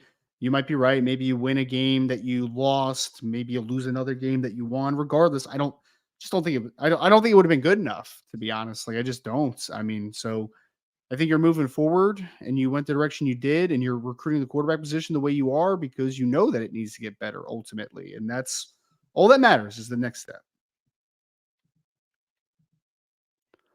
Wyatt Fritz says, since the 2023 recruiting class, who has been the biggest miss from either under recruiting or not recruiting at all, or from decommitments? Is anyone in the 2025 class already falling under these? I mean, the 2023 recruiting classes just finished their freshman year. Right. I don't know that I would call anyone a miss after 1 year. I don't know how you can do that. Like I was talking to somebody the other day. I don't know if Ben Minch is going to pan out. Like, okay, he was my lowest ranked player in the class. Right? So, uh, like, there's nobody like when I've said this before, Ryan. When I had Josh Brajas ranked really high, loved him coming to high school. The first time I saw him at practice, I was like, oh no, that's not good. You mean it was a clear miss. I mean, I can't think of it. Like, was there anyone this year that did not play Mm-hmm. that you look back and thought, man, I thought that guy was going to play a ton? I mean, even like Braylon James didn't play a lot, but we even said like this kid's raw. He's going to need time. Rico and Right. and Jaden are much more prepared to play. I don't know that there's anybody that I looked at offensive line, receiver, running back, D line that I look at. It's like, man, I really thought that guy was going to play this year, and he didn't, and that's a miss. I really can't think of anybody in the class. It's way too early. I think maybe misses might be more about, players that Notre Dame chose to pass on or chose to move on from. Like that might be like I saw Khalil Barnes play this year for Clemson, and I was like, man, Yeah. it'd be nice to have Khalil Barnes in the class because we know obviously Notre Dame didn't push that Right. one, obviously. But the So problem yeah, was because he was adamant he wanted to play receiver. what's And he playing? Clemson told him he would, and Yeah, then moved them right away. And Notre Dame wasn't willing to tell him that, knowing that they looked at him and said, "We don't view you as a receiver," and now he's a that's the now he's a reality of it. Yeah. freshman All American defensive back, Yep. man, crazy. Yep. Yep. Yep. Is there anyone in 2025 class? So I mean, maybe that's kind of where I think Ryan, you might have a better grasp on what he's asking about the big misses of the players they went after. So I Oh, think is that he? might be more of what he's asking at Are, that point in are time. we talking about evaluations or No, players that Notre Dame was trying to I get think and what just you didn't get? said is I think what Yeah. he said is the biggest misses like on the trail. Okay. Like and I mean in that one, that 23 is easy. It's Keon and Peyton. I mean, Mhm. those are the two big misses. I'm okay Right. not getting Dante Moore. I think it worked out fine for Notre Dame. Because if you get Dante, you don't get CJ. Yep. And as we've seen, like Dante, Ryan, you and I both agree on this. Dante throws the football. And his just God-given ability to throw the football is special. But Yep. there's a lot more to the Dante Moore package than just that. Sure. And some of it's his fault, some of it's not. Where with CJ Carr, it's a completely different animal. With Deuce Knight, it's a completely different animal. With Kenny Minchie, great kid, great family. I mean, you don't have to worry about Kenny, CJ, and Deuce all have families that are just like that's the kind of family you want for your quarterback at Notre Dame, right? Right. That's got to be part of it in today's era, even more than it used to be. So I'm good with not getting Dante. Peyton, Mhm. not getting Peyton. Like, could you imagine, to your point, that going into the season, talking about Notre Dame's starting secondary is going to be some version of Christian Gray, Benjamin Morrison, Xavier Watts, and Peyton Bowen. Right. Be pretty flipping good. Yeah. Be Sure pretty would be. flipping good. Yeah. 2025, too early for me, Ryan. So Yeah. I do think Wyatt's question was more in line with the angle you took it on, Ryan, which is missing of recruits, not misses in evaluation. Yeah. Yeah. Yeah, we can't determine if that's a miss or not yet. I would say that there's a couple 2025 kids that I wish Notre Dame would have pushed for that they chose not to push for, for reason X, Y, and Z. I mean, that's always going to be there, though. I mean, 2024 was the same with, like, I wish Notre Dame would have pushed for Caleb Brewer. I really wish they would have pushed for Caleb Brewer. But unfortunately, that's just a decision that they didn't choose to make. It's not necessarily a hit or a miss yet. We haven't seen those kids play in college yet, so we'll be able to revisit at some point. Trying to think of 2024, some guys like, man, I really wanted that guy, and Notre Dame didn't get him. There's a couple D linemen. I'd have to go back and think about who that was, but Well, we can add Jason Moore to the yeah. 2023 list. Yes, And that'd then, be a good one. yeah. It'd be a good one. Yeah, it'd be a really good one. So yeah, we might be talking about Josh Burnham battling for the Viper job this year if it wasn't for that miss. Yeah. It's a good Yeah. one. Comment from Robert Bishop. He says, today is my wife's birthday. She's been my wonderful partner for over 20 years, and she puts up with me being an over-the-top ND fan every Saturday. Robert, tell your wife we at Irish Breakdown said happy birthday, and tell her thanks for allowing us to borrow you for a few hours every day during the week. We greatly, greatly appreciate it. But yes, happy birthday to Mrs. Bishop for sure. Mhm. Thank you for sharing that with us, Robert. Get her some steak. That's Irish blooded. If you were to pick 5 captains for this year, who would they be? 2 for offense, 2 from defense, and 1 for special teams. That's a good one, Ryan.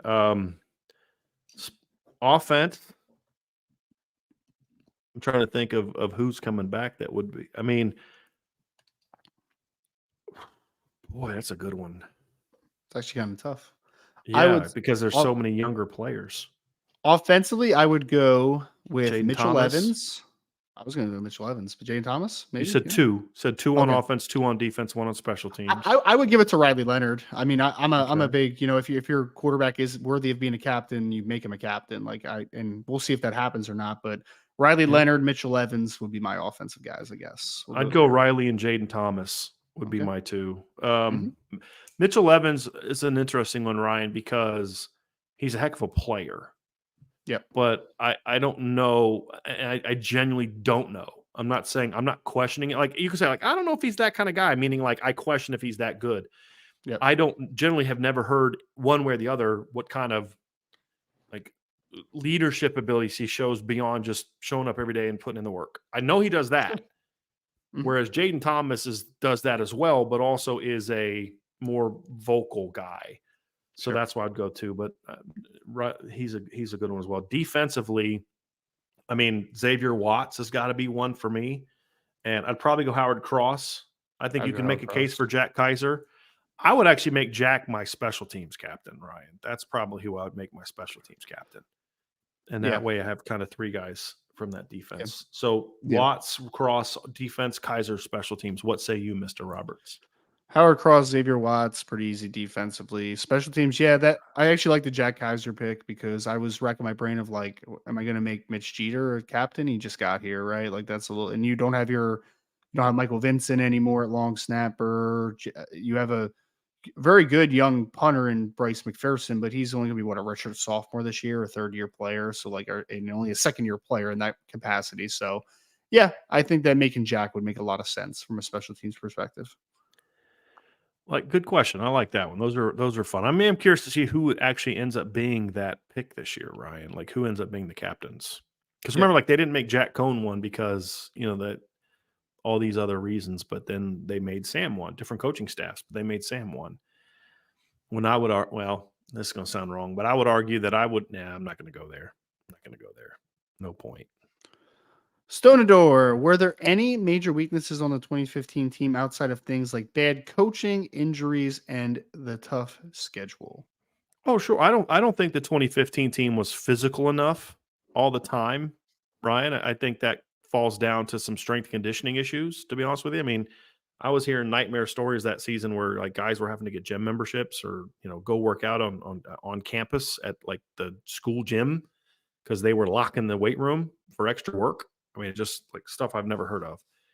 So, I mean, that factored into it. But look, the 25 team couldn't close. That's really what it boils down to, right? They couldn't close, not in the big games. They couldn't close against Clemson.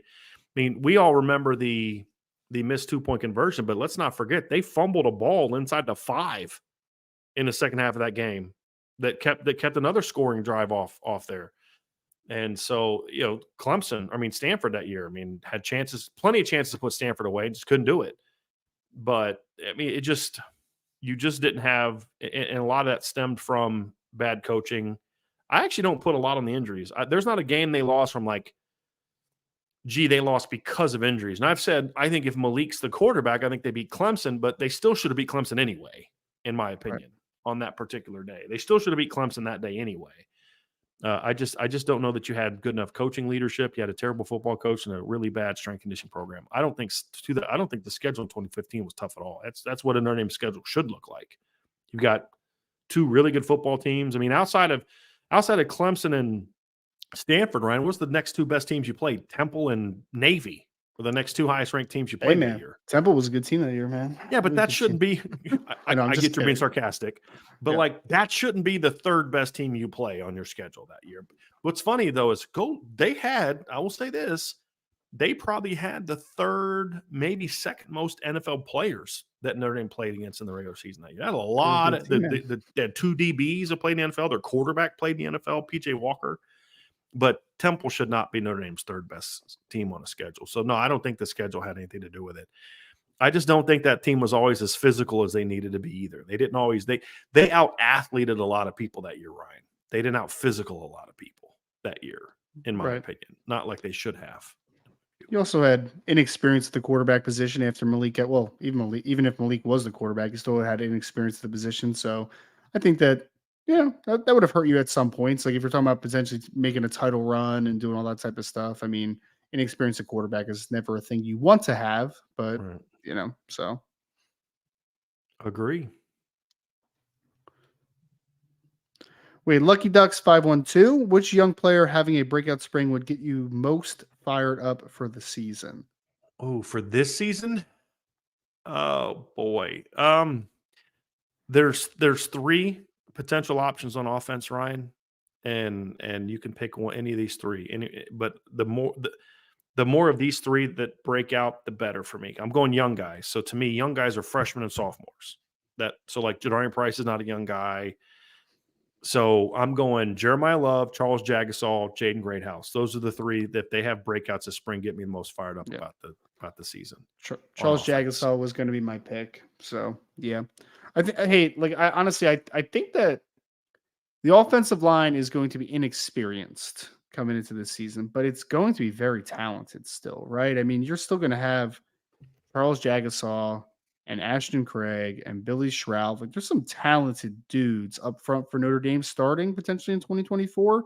But I think the biggest answer you need to make offensively outside of, just figuring out the quarterback position, because I think the wide receivers, you did a lot of great things. Tight ends, you have a lot of great players. Quarterback, you have a very talented kid coming in Riley Leonard. But you did just lose a guy that's probably going to go top 5 to 7 in this class at left tackle. I mean, like that's a massive loss, even if Charles played pretty well in Mhm. the bowl game against Oregon State. So him showing out and being a dude this spring would be like, okay, maybe we won't miss quite as much at left tackle as we once were perceived to lose. So Right. yeah, Charles would be my guy. Charles would be my guy. Defensively, again, freshman or sophomore, which one will get me the most excited? I'm going to say this. Uh, it's either a Don Schuler, I'll go 3 again, a Don Schuler, Bubakar Traore, and then one of the 2 sophomore linebackers. One of the 3 sophomore linebackers, Drake, Jaden, or Yeah. Preston's. I think it's important. I think if Bubakar breaks out, Ryan, and has that breakout spring, you and I've talked. We don't need to talk about that. I mean, that guy could be. He could break out this year if the talent, if the overall play reaches the God-given talent. That's a guy that could come in right now, be a starter for you, and have 7, 8, 9 sacks next year. I mean, he's got that kind of God-given. Where if the light goes on this year, he could be that. Mhm. The linebackers, to me, if one of those 3 guys breaks out, I mean, it's Drake, Jaden, and Preston, or in any order you want to put them in. All of a sudden, I feel a whole lot better about that position. And while Christian Gray breaking out would be good for the defense, it wouldn't get me fired up because I'm kind of already expecting it. That may be unfair, but I'm kind of already assuming it's going to happen. But a Don Schuler might be the biggest need of a guy to break out as a sophomore. Because even if Sure. Rod Hurd's everything that we think he can be, and is great transfer, you still only got 2 proven safeties in him and Xavier Watts. That's it. And you need a 3rd, if not a 4th. And I think a Don breaking out would be the thing that would have the greatest impact at that position for me. Sure. Yeah, I would go with Drake would be my first pick, just because I think that Drake is going to be pressured a lot this spring with Kingston being on campus and some of the younger linebackers as well to prove that he could be that guy. So I think if he's able to kind of just take a hold and be like, I am that guy, and then you can mix and match the other spots inside potentially with Kingston, with Jaden Osbury, with Jalen Sneed, like those guys. I think that your linebacker room all of a sudden becomes very dynamic and very exciting, right? So Bubakar would have been my second one, because I think that you just just don't have a lot of pass rushers like him on your roster, right? Like you just don't have many, if at all, right now. Guys that can just come in and be that true speed, bendy dude on the outside. And Boubacar brings that to the table. Just watch USC and his very limited action Yeah. there. So he would be number 2 for me for sure. Ida Benami with the super chat just says best show of the week. Thanks, fellas. You are Thank you. welcome. Gregory Perez, how are you able to differentiate between talent and scheme when watching tape? Quite a few people were upset about Jared Parker's offense due to scheme, even though it was good statistically. Go Irish. Well, no, I think Jared Parker thing goes way beyond scheme. I think so much of the vitriol about Jared Parker was about people being mad about the way he got the job, meaning the Andy Luck fiasco and all. I think a lot of that emotional anger was taken out on Jared Parker. There's a lot of things, Ryan, you and I complained about during the year. I mean, the scheme was fine. There was nothing wrong with the scheme. It was the manner in which the scheme was implemented. There just was no rhyme or reason. They'd run a really well-designed pass play, but you're just like, but why? Or, you'd see certain run concepts. You're like, in and of itself, that's a good run call. But it wasn't built in a cohesive manner in which the things complemented each other. And so Notre Dame's production this year in a lot of ways was about them having good players. But at the same time, it was also, I mean, as a whole, you had better talent than most teams you played. But you can't ignore the fact that guys were put in position to do the kind of things they did. The frustration is it wasn't nearly enough. And especially in the big games, you went away from the aggressiveness that led to some of the success you had at other times. I'll never like that. And I'll be honest, Ryan, and I have a feeling you're going to agree with this. As I've reviewed the season, I also think a lot more of the success for the season needs to be put on the shoulders of Audric Estime than I realized during the season.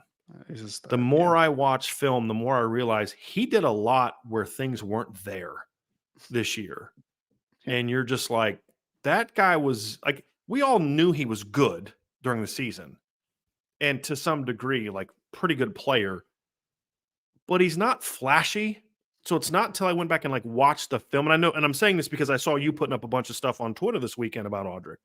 Yep. You're just like, dude, he made a lot of something out of nothing this year at times. Like I remember the Clemson game. I'm like, man, first half of the game, offensive line did pretty well. Second half, not so well. And then you back and watch the film. You're like, no, they didn't play very well in the first half either. Audric was just doing stupid stuff, like crazy stuff, to make runs where, I mean, honestly, any other back on the roster, it's -3 and Audric's turning it into a 28-yard run. I think that played a role too. But again, that goes into the out-talenting thing. So, that's what you get down to, Gregory, to answer that part of your question is like, you got to watch a play and you say, if the scheme is there, it's because it creates something. So a perfect example, Jaden Greathouse is a very good player. The pass play that got him open for a touchdown against Wake Forest was a great scheme. And then having talented players executing that scheme. Great example, right? There are plays like that. When you watch Audric Estime against Clemson, you're like, I actually didn't like the scheme. When you go back and break down the film, that kid just was making people miss. That's really what it comes down to. Like, I remember watching Trent Richardson in college, Ryan, and thinking, I'm not very high on this guy. He's literally running in a straight line through giant holes. He doesn't ever make anybody miss. He can run people over because he's big and strong, but he doesn't have a good vision. He doesn't have necessarily great feet. I just didn't see a great back. Like I have with like when I watch Derrick Henry, it's like, okay, that guy's really flipping good. Yeah, the scheme is really good, but this dude this guy's got this package. And so to me, it's that. It's when a guy a guy can run through a giant hole, but you can still see first step explosiveness, vision, timing, footwork, acceleration, cutting it. I mean, you know what I mean? Like you can still see that kind of stuff. But when a guy really can shine is when a guy doesn't have great scheme or necessarily great blocking and he still maximizes yards. That's when you get impressed. And I think that's the season was a lot about this. Notre Dame just had better players than most of the teams they played. And they did enough offensively to allow those better players to go shine and win those games. But they didn't do enough of that in some of the bigger moments. I mean, it was a weird year, Ryan. Very weird year. Yeah, I mean, I think that, differentiating between scheme and talent, whether it's a plus or a negative on either side, is when you watch the film. And I think you used Audric Estime as an example. I mean, I would even say I thought the offensive line was pretty good against Stanford, but like I didn't think it was great watching that game back a little bit. Like I thought Audric was just something different in Crazy. that game, man. Like he was making dudes miss where I'm just like, that's pretty rare for a 227, 230-pound back. It's pretty Yeah. insane. So I think that overall it's your scheme is your scheme is judged based upon getting players in a position to be successful. And if you're watching film and you say, Audric Estime is being asked to do this, he had to freelance and do this, this, and this in order to be successful. He was, but his initial read was not there. It's a scheme issue a little bit, or at least a play calling issue. There's an issue of putting that guy and you weren't able to put him in the right spot offensively. Like I remember watching Duke and Louisville where I'm just like, man, I don't think you put a lot of these guys in position to be very successful in those football games, right? So at the end of the day, Gregory, to your question is it should come from a basic level. When watching a game, do you say that guy was really good because he did what his coach asked him to do, or did he win by freelancing and doing something different? That's the baseline of it, right? You watch Audric against Stanford, where you're running I couldn't even tell if it was inside zone or if it was duo, but inside, all the offensive linemen got their butt kicked inside. Like there was zero It was hole. a zone So play. I'm pretty yeah. sure, Ryan. So Yeah. Aldrich had to bend it back, make a dude miss in space, make another dude miss in space, and then goes for like 20 something yards. It's like that was not schemed well. Like it wasn't. Right. That was not schemed well at all. That was a player being better than everyone on the Stanford defense. So that's the basic stuff there. Yeah. But when you get your butt kicked like that and a running back, no matter how good he is, tries to make a run like that against a better defense, he's not going to have the success. And that can be the challenge, Ryan, when you're evaluating a guy and he doesn't have the stats because the opponents were just, it was 11 on 4, you know what I mean, in a lot of different ways. And so that's, and I think to your point is I'll still never get over the final drive against Ohio State when you had that Mhm. chance to put that game away. And that was by far your best player and you didn't ride him. Yep. Just, that one's always going to sting. It's always going to sting. Yep. Tyler Evans says since 2000, who's the most overrated quarterback coming out of high school? Oh man, Hunter here we go. Johnson. Hunter Johnson. That's probably who I'm going Devin with. Brown. Devin Devin Brown. Brown. That's Number a good one one. overall player in the class. But that was by on whatever. 3. Not everybody did it. Not everybody had him that high, did they? Not that high, but Yeah. still number Let me one go player in the look. country by I'm one. curious. So It's ridiculous. I'm curious where others had him because that's a good one. Yeah, 37th, 44th, and 81st. Yeah, he was okay. ranked too high by all of them. I'm with you, Ryan. I was never a Devin Brown fan. Let me go and see what Hunter Johnson was coming out. I know he was a 5-star by some, but I want to curious his overall ranking. Yep. 16, 21, and 53. So very similar. Very similar. Yeah. Good arguments for both. Here's an interesting, Ryan. I'm gonna ask this one. Is Riley Okay. Leonard better than Will Howard? Everybody already knows my answer. I want to hear yours. And why? Yes, he is. He is. In the same situation, he's better, right? I mean, we could have the conversation of like, is Will Howard in Ohio State better than Riley Leonard in Duke? I mean, situations are different, right? But if you Sure. ask me, they're getting thrown in the same situation. I would take Riley Leonard as long as he's healthy all day, every day, because I think that he's a more natural thrower. I think he's a better athlete overall. Really, the only thing I give over Will Howard is Will Howard over Riley Leonard is durability and he's bigger, right? Like Yeah. it's not like even like he's 6'5", 240 or whatever the heck he is. I mean, it's not like we're talking about a kid in Riley Leonard who's not good sized as well. Like he has plenty enough size to be able to, do whatever you need him to do. But I would give the edge to Riley Leonard, yes, in the same situation. I want to respond to something else too. Somebody said JHT Okay. 1988 said Audric made up for some poor scheme quite a bit. Again, I don't agree with that. I think you need to be able to differentiate between what's a poor scheme and what's a poor application of the scheme. For example, Notre Dame ran some pin and pull stuff this year, Ryan, that if you just put it up on a board was really good stuff. Yeah. Really good stuff. The problem is they didn't have the players to execute it. So it wasn't poor scheme, it was poor application of that scheme. Right? Mhm. That if you have an undersized offensive line that's great at movement stuff, but they're not good at running duo all day, and you run duo all day and get your butt kicked, do you have a scheme problem? No, you don't. Duo is a great run. You have a implementation of the scheme problem. You're not coaching to what your talent is. So that's another thing that people need to, and that's why so much that you see from just kind of casual areas is just this, oh, the play calling was bad. Okay, why? Like you shouldn't have called that play then. Why? What should the answer have been? And the reality is you say, well, the scheme sucked. There wasn't anything that Jared Parker did this year that a football coach is going to look at and say, scheme-wise, that's a stupid play. You look at it and say, you shouldn't have called that play at that time or against that look, or you shouldn't have called that play with the players you had on the field. Those are different things to say than scheme was bad. I don't think the scheme was bad a lot. I don't think they implemented the scheme effectively to the play to the best of the players' abilities. That, to me, was a much greater travesty than bad scheme. That's more, you can say that's play calling. That is definitely a play calling thing, but that's not a scheme thing, Ryan, because the same team or a different team will take that same exact scheme against the same exact look, and it goes for a 60-yard touchdown because they have players that can execute that scheme at a higher level.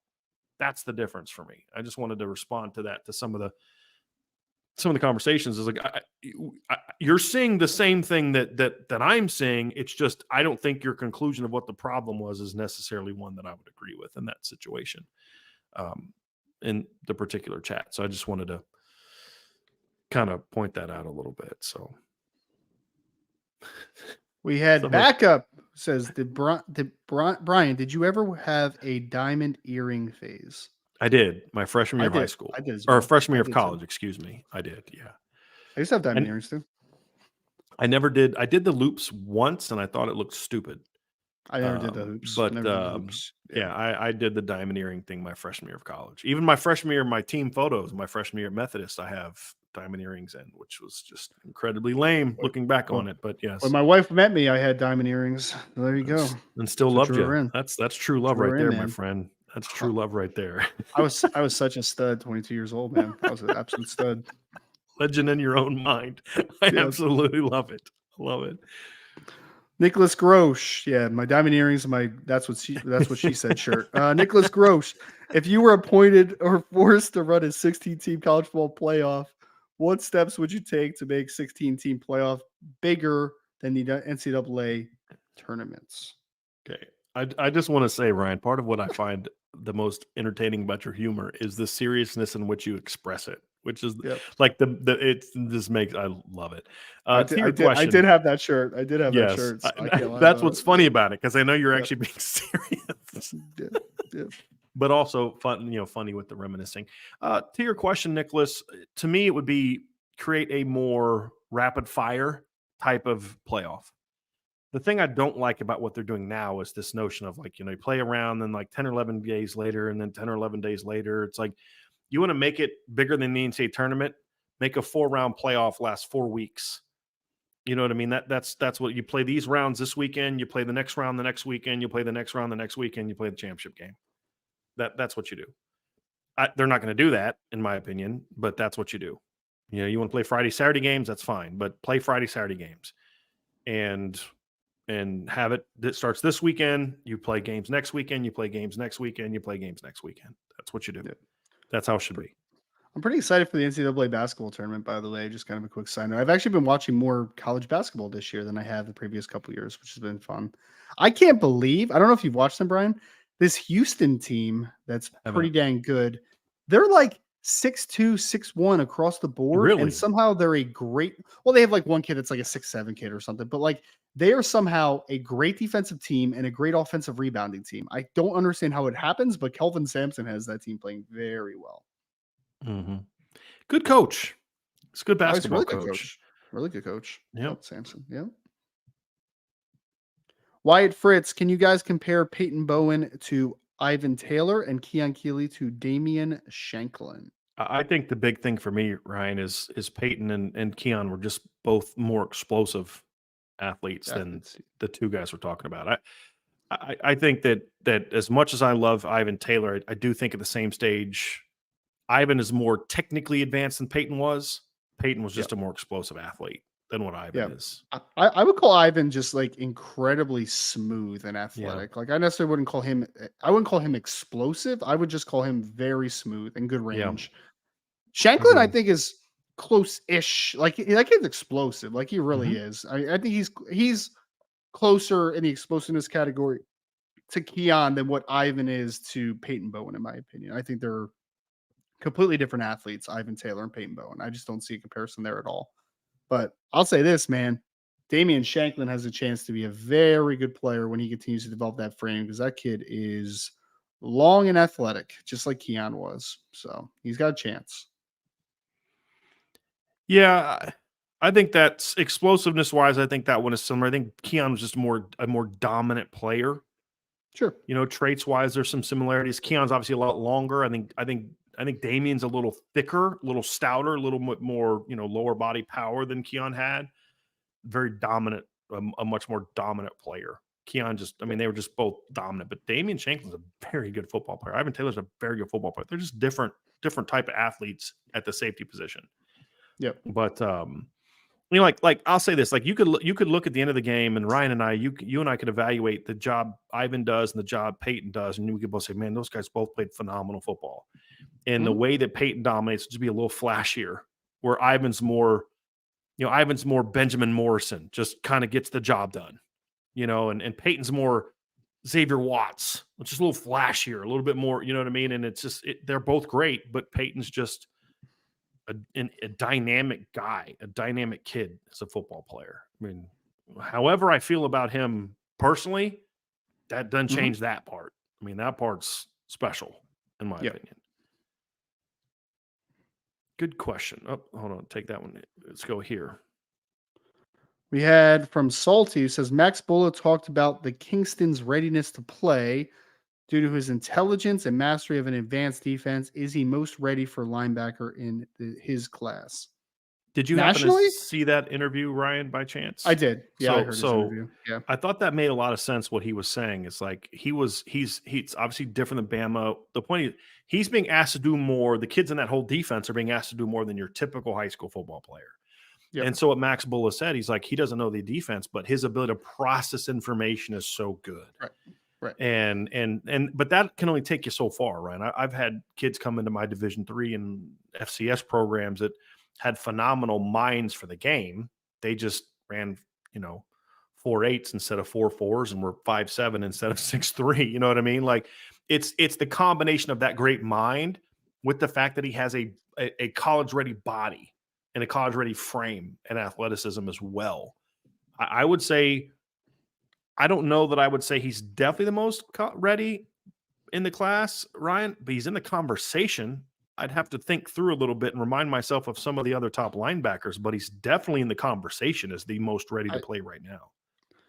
I mean, off the top of my head, I would say probably Salty. I mean, I'm just trying to think through some of them. Like I thought Miles Graham was mentally pretty far advanced. He's going to Florida. I'm not really Ernest Graham's kid, yeah. Yeah. I mean, like the really Sammy Brown kid, he's a freaky athlete, but he's raw. I mean, technically in a lot of those things, he'll need some coaching up. Yeah, I mean, he's in the conversation. I'd have to go through and look at the list of guys, Ryan, but he's in the conversation. I mean, that's something we talked about on signing days. This is one of the most ready to play guys in the country. Yep. Regardless of position. Seeing him in person too, you can just tell how quickly he processes information and see things. It's very unique. Even when you're in a new defense, you can still those instincts still kick in ultimately and understanding the flow. He spent a lot of that game in the backfield of the All-Star game. And from what you said, Ryan, I believe you said that was kind of pretty much how the whole week went. Somehow Kingston was showing out in run fits in just a practice in helmets. I mean, to put that into perspective, like it's pretty special in that regard. He's good. He's very good. We had Riker Ferg who says buy, sell, hold. If Coach Prime goes 4-8 like last year, he'll be on the hot seat for 2025. I'm selling it. I don't think that because one, it would not show growth, which is a big thing, right? That'd be a negative. You're also going into the Big 12, so you would hope that there would be a little bit of an uptick as far as, that transitional stuff. But I think Colorado was in such a bad spot before Coach Sanders got there. Coach Prime got there. Before he got there, they were a terrible, terrible program. And if they go 4-8 again, I think that there could still be some areas that you could say like, hey, we did improve in a couple different areas. It's just maybe a game just didn't go our way. A couple games didn't go our way, whatever it is. But ultimately, Colorado is making more money now than they have in a long time. So all those things together, I don't think he'd be on the hot seat. I mean, maybe you start, at least whispers start happening, but like, I don't think there's any hot seat at all. Nowhere close. Ryan, I'm selling as well. And again, we will have some buy, seller, hold shows. We're going to do that again. It's a little different than the mailbag. I'm going to sell on that as well too, Ryan, because right now we don't have enough context in the question to create the scenarios in which it could be a buy. Because to me, it won't be 4-8 that gets them on that. It'd be 4-8 with this controversial issue, that controversial issue, this issue. It'd have to be more of that stuff combined with the losing that would get him on the hot seat for 2025. Right. I think to your point, there's more whispers, but no, he's not on the hot seat because he'd still be making more money. And you have to look, guys, we talked about this a year ago. The hype about Colorado was the problem, not what I believe Coach Sanders did. And I don't agree with some of the things he does, but the fact is he inherited the worst Power 5 roster in college football. And I don't know that it was overly close, to be honest with you. And you don't fix that in 1 to 2 years. You just don't. Yeah. I mean, it's going to take time. And he's still learning as a coach as well. Guy's only been coaching 4 years. Like, there's an evolution that's going to have to take place. And so, to me, Ryan, as long as they are a little bit maybe more competitive this year than they were last year, then I think that it'll be one more year. Now, if you don't show growth in year 3, that's when you start to raise questions. But I think you nailed the big reason why is because he's going to get more grace because he's Deion Sanders, and number one. And number two, because being Deion Sanders means you're still selling out stadiums. You're still getting donors. You're still doing this. You're still doing that. And at the end of the day, that's gonna trump wins for a while. Eventually, the wins have to come because then the money dries up. But as long as the money's flowing, they're going to be all right. Worst thing they did, which is so silly to say, is they beat TCU in the first game of the year last year when everyone just on the top of their minds was like, oh, TCU just played a national championship game and Colorado beat them. And it's like, guys, that TCU team was not the same TCU team, 1. And 2, he set himself up for those expectations to be so. Brian, I think that we look at Deion Sanders a lot differently now.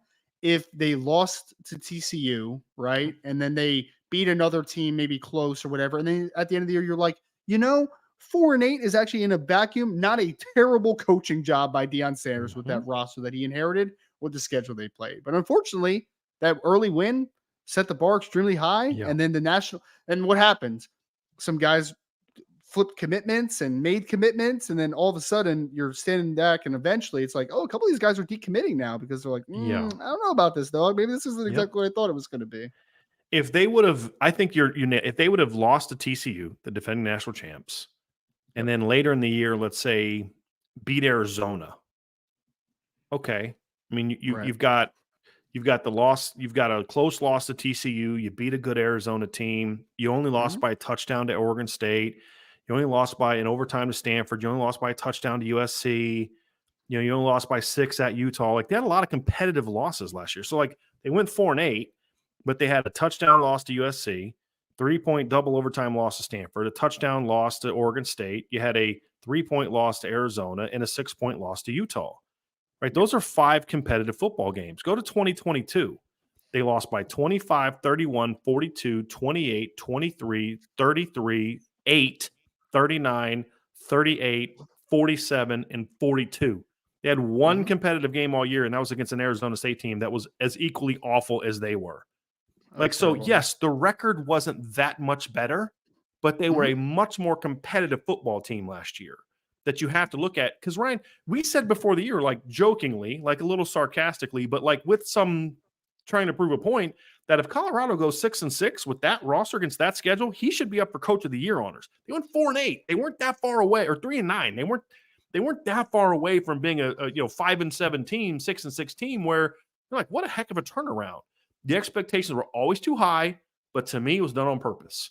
Because you know what makes you even more money than hyping Deion Sanders up? Trying to tear Deion Sanders down. And that's what it was all about. It was narrative driven. If they would have been honest in their assessment of Colorado going into the season, then there'd be a lot different perception of, you know what? Like, dude, they were 4-8, but they had like 5 really competitive football games. Like they turned the corner. They got guys, their closest game besides the 8-point loss to a crap Arizona State team. What did I say? Around like 23-point loss? That was terrible. Of 11 losses, they had like 1 loss that was by single digits. They had 5. I think their average, I think the average per game totals that year were like, I looked at it before. I could be completely off on this, but I thought they averaged like 8 points a game offensively and gave up like 43 a game or something like that. It was like so bad. It was terrible. I mean, they literally had no competitive games, really. I mean, they were at 15.4 points per game. 15, okay. And they gave up 44.5. Yeah. Like that's where they were at. They were 1-11. And again, let me see, 25, 31, 42, 28, 23, 33, 8, 40, 39, 38, 47, and 42. So outside of the 8-point loss to a bad Arizona State team, their next closest loss was by 23 points to a team that didn't make a bowl game. Yep. I mean, they were awful. And then, they were 4-8 last year, but 7-point loss, 3-point loss, 12-point loss, 7-point loss, 3-point loss, 6-point loss. They had 2 bad losses to Oregon and Washington State. Yep. That's it. So it was growth. It was growth. And it just, because the narrative that was created before the season started, there was no way they're going to be able to live up to that hype. And I truly believe that was intentional, Ryan, because you're going to make money off Deion on the way up and on the way down. Sure. And that's really what it boils down to. It goes back to the conversation about Notre Dame at the beginning. It's all narrative driven. It's all agenda driven. It's not real analysis. Because anyone that was offering you real analysis of Colorado would have told you exactly what we told you last year before the season. Guys, this is going to take some time. Yes, he got a couple flashy transfers, but that's still a crap roster. Yes, Shedeur Sanders is a talented player. Yes, Travis. Who's blocking for him? Right.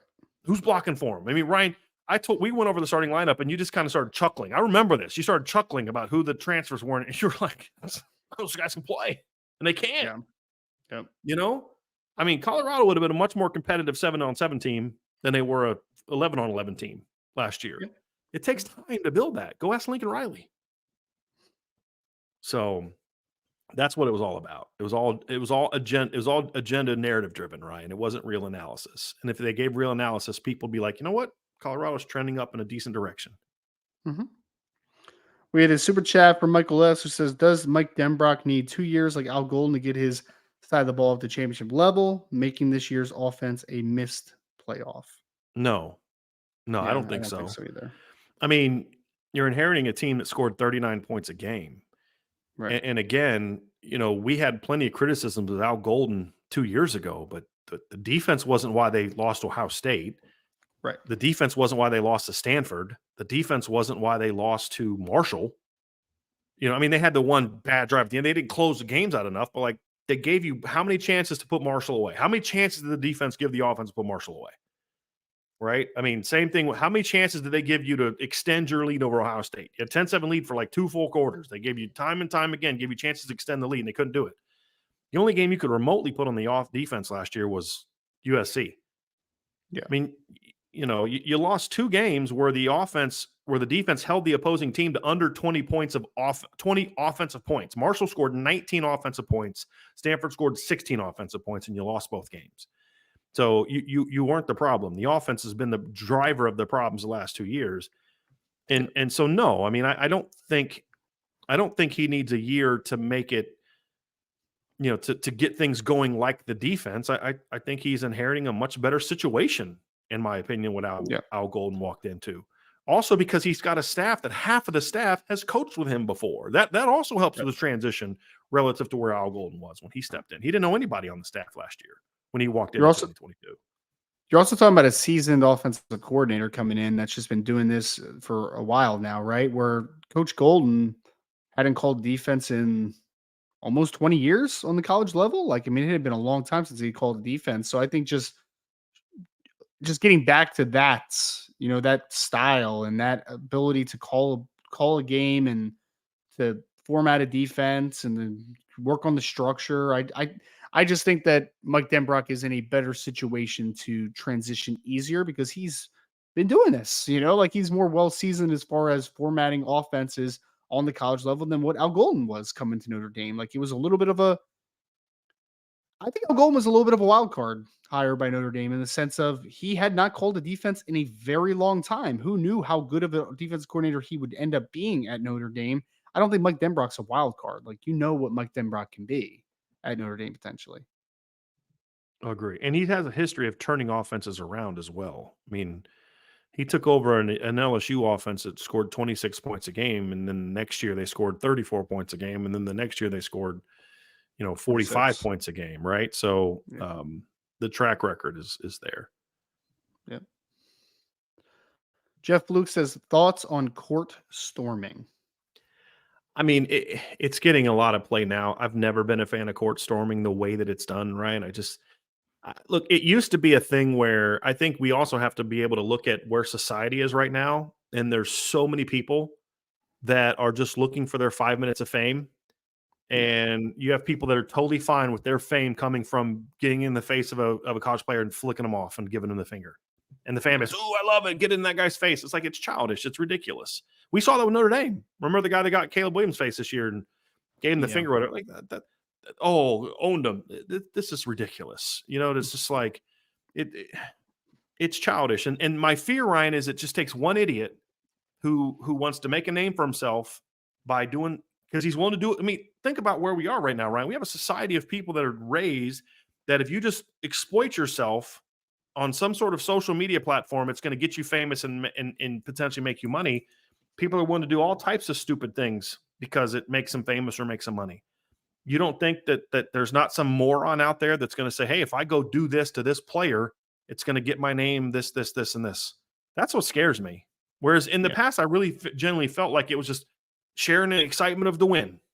You know what I mean? Like, even as recently as 2020, when I'm watching the students storm the field against Clemson, like, that was just a genuine joy for Notre Dame players. And I think for most people, it is still that. It's just the small percentage is greater and greater and greater and bolder and bolder and bolder. That's the problem. And it's going to take one incident that's going to be really bad that's going to ruin it. So my whole thing is, I'll say it again. There's a real simple solution to this. If you storm the field before the players are off the field, you're going to jail. Simple as that. I mean, there's enough technology now. I mean, look, just let the flipping players get to the locker room, the opposing players. If the home team wants to stay and celebrate the win, go for it. With the fans, go for it. Let the opposing team get to the locker room. That's simple as that. Just then they just go have at it. Have fun. Because again, this is still a fan-driven sport. It is. I mean, the players. But if the fans didn't support the game, then everybody'd be like Division III teams. I've coached at that level where you have 3,000 people in the stands. You don't want that. Yeah. You want the fans to be passionate and love the game and be part of it and enjoy that moment with their team. But we also have to make sure we're being smart. And that's the problem with a lot of this is you just can't control that. And there's too many people that view, it's just, again, it's not most people. It's not most people. It's just, there's enough platforms that you just have people like this that are just, it's something's bad is going to happen. And are we going to really wait until something really bad happens to a player or a, whatever else for this to happen? No. And look, Archer, I get what you're saying. Like, they initiated it's not the point. That is such an irrelevant point to this whole thing. I don't give a rip about Kyle Filipowski. I don't. To your point, he initiated contact, but it doesn't matter. There should not be someone there to do that with. And that's not what I'm talking about. I'm talking about the people that run at the receiver for Alabama, getting Caleb Williams' face and try to instigate something. Because what they're doing is they're trying to get a reaction from the player.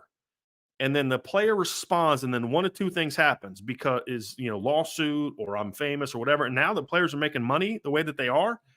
People see, what are you going to sue? What are you going to sue Tony Rice for? What are you going to take from Tony Rice? He's a college athlete. He has nothing. Now, this guy's a millionaire. Caleb was a millionaire. If he hits me back or hits me, I'm suing and now I'm making my money. That's the culture we live in. There's too much of that. We can't ignore that. We can't ignore the fact that we live in a culture of people that will do anything on social media nowadays to be famous. They will embarrass themselves and clown themselves and exploit themselves to be famous and to get likes and to make money. That's where we're at. And we can't ignore that. And even though you can say, well, 90% of the fans aren't that way, 95% of the fans aren't that way. Okay, I'll grant that premise. But that 5% is still a big number when you're talking about tens of thousands of people. But at the end of the day, it takes one. It takes one person to have really bad intentions. And with all due respect, have any of you gone into a game recently through security? There's a lot of stadiums where it's not that hard to get something in where you could do some damage to somebody. That's the scary thing for me. And again, it takes one crazy person to just really ruin this whole thing for everybody. And that's why we just got to be smarter. We just got to be smarter, and you can't storm the field. Just let the opposing team leave. Because here's the thing. If it's really about celebrating with your team, then why would anybody have a problem with waiting an extra 2 minutes to let the opposing team hustle to the locker room? Who would have a problem with that? Nobody should. The only way you're not okay with that is if because your goal is to do something to the other team to get yourself famous. That's just, that's just don't like it. So I think you either get rid of it or just like I said, hey, stay until the opposing team gets to the locker room. Then you can go have some fun. I'd be more okay with that, to be honest with you. Get to some more questions here. We've got one from John A1. He says, who will be Notre Dame's best space player on offense? How many touches does Denbrock need to create for said player in space per game? That's Jeremiah Love for me. And I think Jeremiah Love needs to be in space, either running the ball or catching the ball, at least 8 to 10 times a game. That could be perimeter runs. That could be, because I'm not counting like you could count inside zone here, but I don't think that's the spirit of what you're getting at, John. And I would agree with you. I would say it includes like buck sweeps, outside zones to a degree, although outside zone is not technically an outside run. It's more of a vertical run. So let's go like buck sweeps, jet sweeps, swing screens, bubble screens, slip screens, RPO quick game.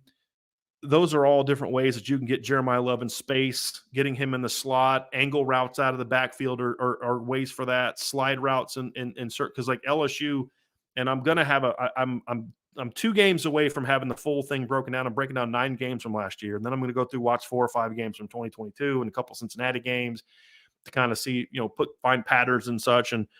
But they'll do a thing to the running backs and then also to the tight ends where they'll kind of run in a read zone. And they will then have the quarterback pull and he'll get outside and it'll be like a perimeter screen where they're blocking for the under screen. So he can hand off, run hit himself, or throw that perimeter screen. I would certainly do things like that with Jeremiah Love. So there's a lot of different things like that. Seam routes, wheel routes, getting him outside, running crossing routes, hitch routes. There's a lot of different ways you can get Jeremiah Love in space. And so to me, that is their best space player on offense, and the number of touches is 8 to 10 would be my answer. And I'm pretty sure Ryan is going to agree with that. Ryan, basically, you've read the question. Yep. The answer is Jeremiah Love. We counted space as being anything that gets outside the box. So like inside zone can get in space, but that's not the spirit of it. 8 to 10 touches a game, pass game, run game, different things like that should be the target number for Jeremiah Love in that regard. Yeah, I think that Jeremiah is your most dynamic player in that regard. I do think that you have a couple interesting options. I mean, I like Jordan Faison's a kid that I would like to get out in space a little bit. I think Chris Mitchell in certain aspects could get out in space a little bit. Jadarian Price is another guy that can get out in space and make something. I think if Jaden Harrison's a part of your offense, I think there's some things you can do with him as far as being a space player. But ultimately, I believe that Jeremiah Love brings the best all-around skill set as a space player because he can run outside zone. You can give him a toss. You can run sweep. You can screen game to him. You could work him outside outside as a as a pass receiver in different scenarios as well. Like it doesn't have to just be in the screen game. So yeah, he would be my answer. And hey man, as ever many times you need to do it to win a football game is my ultimate answer to that, because this is how the game is trending ultimately. And I think that Jeremiah Love gives you an opportunity to create a lot of big plays potentially in 2024. Ryan, you had to step away before I could Yep. finish the preview, before you could comment on the last one. I finished before you got back. Any thoughts you want to offer on field storming or court storming in sports? I like the nature of it as far as the intents behind it. I think that most people do it for the right reasons, and I do think the baseline of court storming is in celebration and is a positive, right? But unfortunately, as anything, people take it to a place where you can no longer enjoy the best parts of the court storming situation. So it's a shame, man. It really is. I I don't think I've ever actually stormed a court, but I again, like after a big win, I mean, I know you mentioned like the Notre Dame Clemson game in 2020, like that was awesome, right? Like kind of finish Yeah. it off that way, because that was getting a monkey off your back a little bit, right? And to be able to have that type of a big time victory, I think that that's fantastic. So I like the nature of it, but obviously the practice of it has not been the Right. best over the last few years. Well, one thing I said, Ryan, is if it's truly about celebrating with your team, then there should be no problem with fans accepting the fact that give 2 minutes to let the other team get off the field. If it's just about the celebration thing, which I think it is for at least 95% of the people, then no one would have a problem with that. And then now go celebrate and have your moment. Yeah. So like, and somebody actually said this in the thing, and look, there needs to be some rules or laws passed that protect players. If somebody comes up to me in an aggressive manner and I respond in kind, then I'm protected. Right. Because like this whole thing, well, this person wasn't running up to him with ill intent. How are you supposed to know that? Like seriously, if someone's running at me full speed, I'm supposed to assume that they have good intentions as they're yelling "F you" and the whole game to me. You know what I mean? I'm supposed to assume Right. that they have no ill intent after what I've been heard yelling at me the entire game. I'm supposed to assume it. And at what point in time do I stop assuming it? After they've speared me, after they hit me over the head with something, after they've thrown Right. something at me? Because if you knew messing around with an opposing player is getting you clocked and you have no recourse for that, guess what? People won't do that. So there has to be something put in place to limit this to where, like you said, like I said, the small group of people that have ill intent don't ruin it for everybody else. That's the Right. big thing. Because like court storming, it's not a thing for me. I wouldn't do it. But that just like I don't do autographs, but doesn't mean that there's not people that it's a really cool thing for. Everybody's different. And just because I don't like it doesn't mean it should be gotten away with. You just have to have some protections for it, in my opinion. Right. That's the big thing. Michael S. seems a little cranky today, Ryan. So we got another super chat from him. He says, Denbrock is excellent, but what do you see as his shortcomings as offensive coordinator? Shortcomings as an offensive coordinator. Not really sure how to answer that one, to be honest. I, There's I nothing don't like know. egregious that he does that I'm just like, oh my god, I can't believe he does that. Like Yeah, that's I don't I know. don't know if I'd say his shortcomings. I think I would say that at LSU, his pass offense wasn't super complex Yeah, to where if you had a really good pass defense that could cover his receivers, they didn't have as many options. But I mean, I think that was partly out of necessity sure. for some different reasons. I mean, they didn't have a great like they had a pretty decent run blocking O line this year, not a great pass pro O line outside of Will Campbell.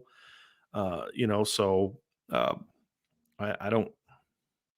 I don't know that I would say there's going to be things that people don't agree with because they believe in different scheme, but Sure. um, I would say this: I would like to see a little bit more from him in regard to getting outside, truly outside with the run game.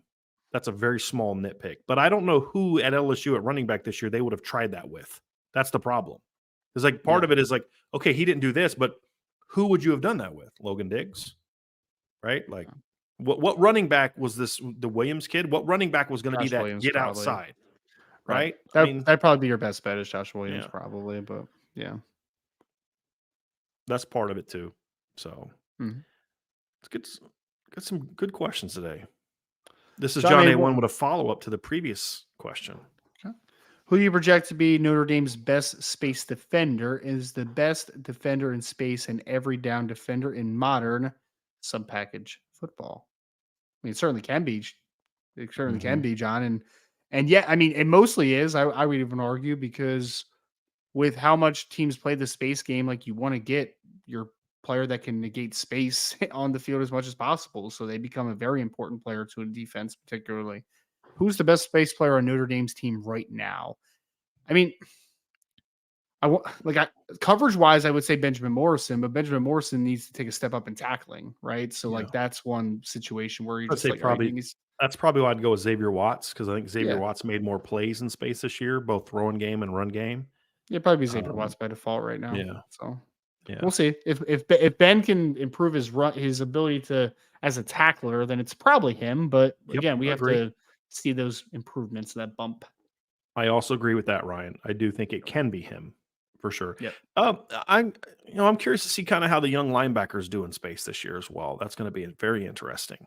Very Yep. interesting how they develop. Jalen How they Sneed has all perform. the tools to be great in that capacity, but we have seen some bad angles, missed Yeah. tackles at times. So he needs to finish plays more Mhm. appropriately.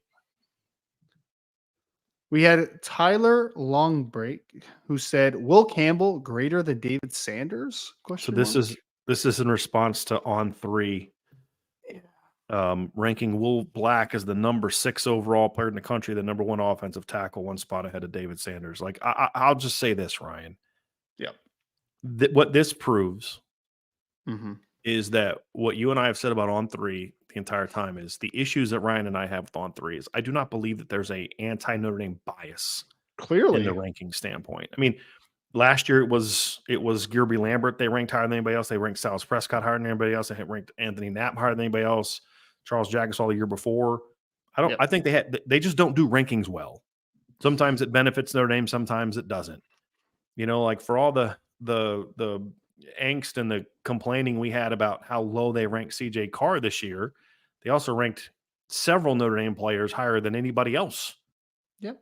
They're just bad at rankings. And look, and then situations like this create unique situations for us. So I'll just say this: Ryan and I are both very happy that Notre Dame landed Will Black. Yep. We both view Will Black as a good offensive lineman, a It, guy that was smart to get, a top 250 player, but I don't think either of us see a 5-star player in Will Black right now. in fact, I remember when Will Black committed, and he was considered, I believe, a consensus 3-star at that Consensus point. 3-star player, yes. Consensus. And I fought with people in this very chat about like, hey, Yep. brother, this is better than a 3-star kid. This is a Yes. good player, and I'm happy that Will Black's a part of the class. Yes. It's just gone a little bit too far the other direction, in my Yes. opinion. And So, it's interesting, Ryan, because like when you look at like our ranking or my ranking for Will Black, I mean, again, that's a good football player, man. Like that's a kid that I think very highly of. It's just I can't. I mean, it's good for Notre Dame perception wise, but like it's one of the weirdest rankings I've ever seen. Everybody else has him as a medium to lower 3-star ranked player, and I think those are wrong too. We've talked yes. about this. I mean, just look at the grade that I have for Will Black. I mean, I have Will Black graded as a 4-star kid. I have Will Black graded as a top 250 recruit. I think is where I had Will Black, top 250 with a 4.5-star upside. I think that's fair. Ryan, would you Yeah. agree with that? Yeah, top 250, 4.5-star upside. But 5-star, no, I can't go there. So they've overcorrected a little bit, in my Yes. opinion. But I'll take it. I just don't agree with it. I mean, I Yeah. don't see that. I, Doesn't mean he's not a really good football player. Just he yeah. is. And it's also I think it's even worse when like Tyler put in his chat obviously of Will Black greater than David Sanders. It's that's what makes it I think egregious, honestly, Tyler. I mean, if you really like Will Black, cool. If you want to rank him higher than everyone, that's fine. I don't necessarily push back against that part. But you said that he's better than David Sanders, who I consider to Right. be just A yeah. freak. Yeah. I Like have maybe the best player in 2025. Like he might be. I mean, it's a conversation at least. Ryan, if I remember correctly, do you have Matty Augustine as the number 1 ranked offensive tackle in this class for Notre Dame? I have Streebig. Streebig. Yep. Okay, so we both have Owen Yep. Streebig ranked ahead of Will Black. Yes. So I Correct. view him as the number 1 offensive tackle in this class. Mhm. We both view Will Black as a 4-star player. I don't want to rain on the kid's parade. This is a cool moment for him. He's ranked as a 5-star kid, but you asked, and I just don't see it. Yeah. I don't see it. Not yet, anyway. Not yet. Not No. based upon the junior film. Maybe the senior film will be that. We'll see. Yeah, I hope it does. Look, I hope that he goes out there and earns that ranking this year. That'd be great for Notre Dame. I hope On still Three see is it. very much correct on that ranking. That would be Absolutely. fantastic if they were right on Absolutely. that one. Absolutely, yeah. Absolutely. I mean, they were also ranked Kedron Young higher than anybody else last year. So again, guys, I have a ton of issues with On Three. I think they are the worst ranking system out there, which is saying something because ESPN sucks as well. And 247 ESPN's gets really suckier bad, and suckier every year. Yeah. But On Three is just so egregiously off on so many kids. And there's just no rhyme or reason to why they're off. You know, and so I really don't think they have a school bias. I don't. No. I mean, they had Brandon Ennis ranked as the barely a top 100 player. They had Cardinal Tate outside top 100. They had other, but then they have Air Nolan ranked super high. Like, so it's not that they have bias. I think they have bias towards certain positions. Charles Power, for example, is obsessed with offensive linemen. So every year they have way more offensive linemen ranked higher than anybody else. So it's a bias, but we all have those types of biases, right? And you and I both talked about that. We've had to recognize that, hey, this is why I keep missing at this position because I have a bias towards this trait or this position or whatever. We all have those, and I don't have a problem with those as much as I have, because I don't think those are intentional, right? Like I don't think Charles Powers, like I kind of joke, like, okay, what did CJ Carr and his family do to Charles Powers? Like it was a joke, but like I don't think his ranking of CJ Carr was anything other than a bad evaluation. I put no ill intent behind it. I think it was just a bad evaluation. I have with On Three, I haven't picked up on any like they are pro this team. Right. Everyone has a bias towards the South because data shows that that's where most of the top draft picks or whatever come from. I think he has biases towards certain positions and certain traits at certain positions that can cause him to have bad evaluations. But I don't think there's any intentional. But I generally think he believes the rankings that he puts out. I don't think it's meant to, create clickbait. Yeah, I don't. I like On Three does a lot of clickbait, but I don't put that onto Charles. I think he just has bad evaluations, in my opinion. But it's really bad. I mean, it's really bad, Ryan. Like it just. Yeah. It's like I asked you, like, okay, Deuce Knight dropped 26 spots to number 54. I have no problem with Deuce being ranked 54. My question is, what has happened since the season ended that resulted in Deuce Knight dropping 26 spots and James Flanagan dropping 30 spots or Ivan Taylor going up 50 spots? Like what has changed? That's the silliness of the whole thing. It's just, it's kind of ridiculous. So, yeah. We had John A1 who said, before Torian Folston's injury in 2015, do you think he would have been an NFL level running back? I do. Yeah. I think he'll be an NFL level running back. I mean, just as a rotational player, just in general. I mean, I think Torian Folston had a really good understanding of space. I remember early on in his career, especially, like he had really good vision. He understood how to manipulate space. I don't think he was the most explosive back of all time, but he was really smart and dependable and just a natural runner, man. So yeah, I think he would have been an NFL level running back. I don't think he would have been a every down back. I don't think he would have been a high volume carrier like type of dude, but I think that he would have been a part of a committee approach on the next level. I do think he had that type of back, that type of upside.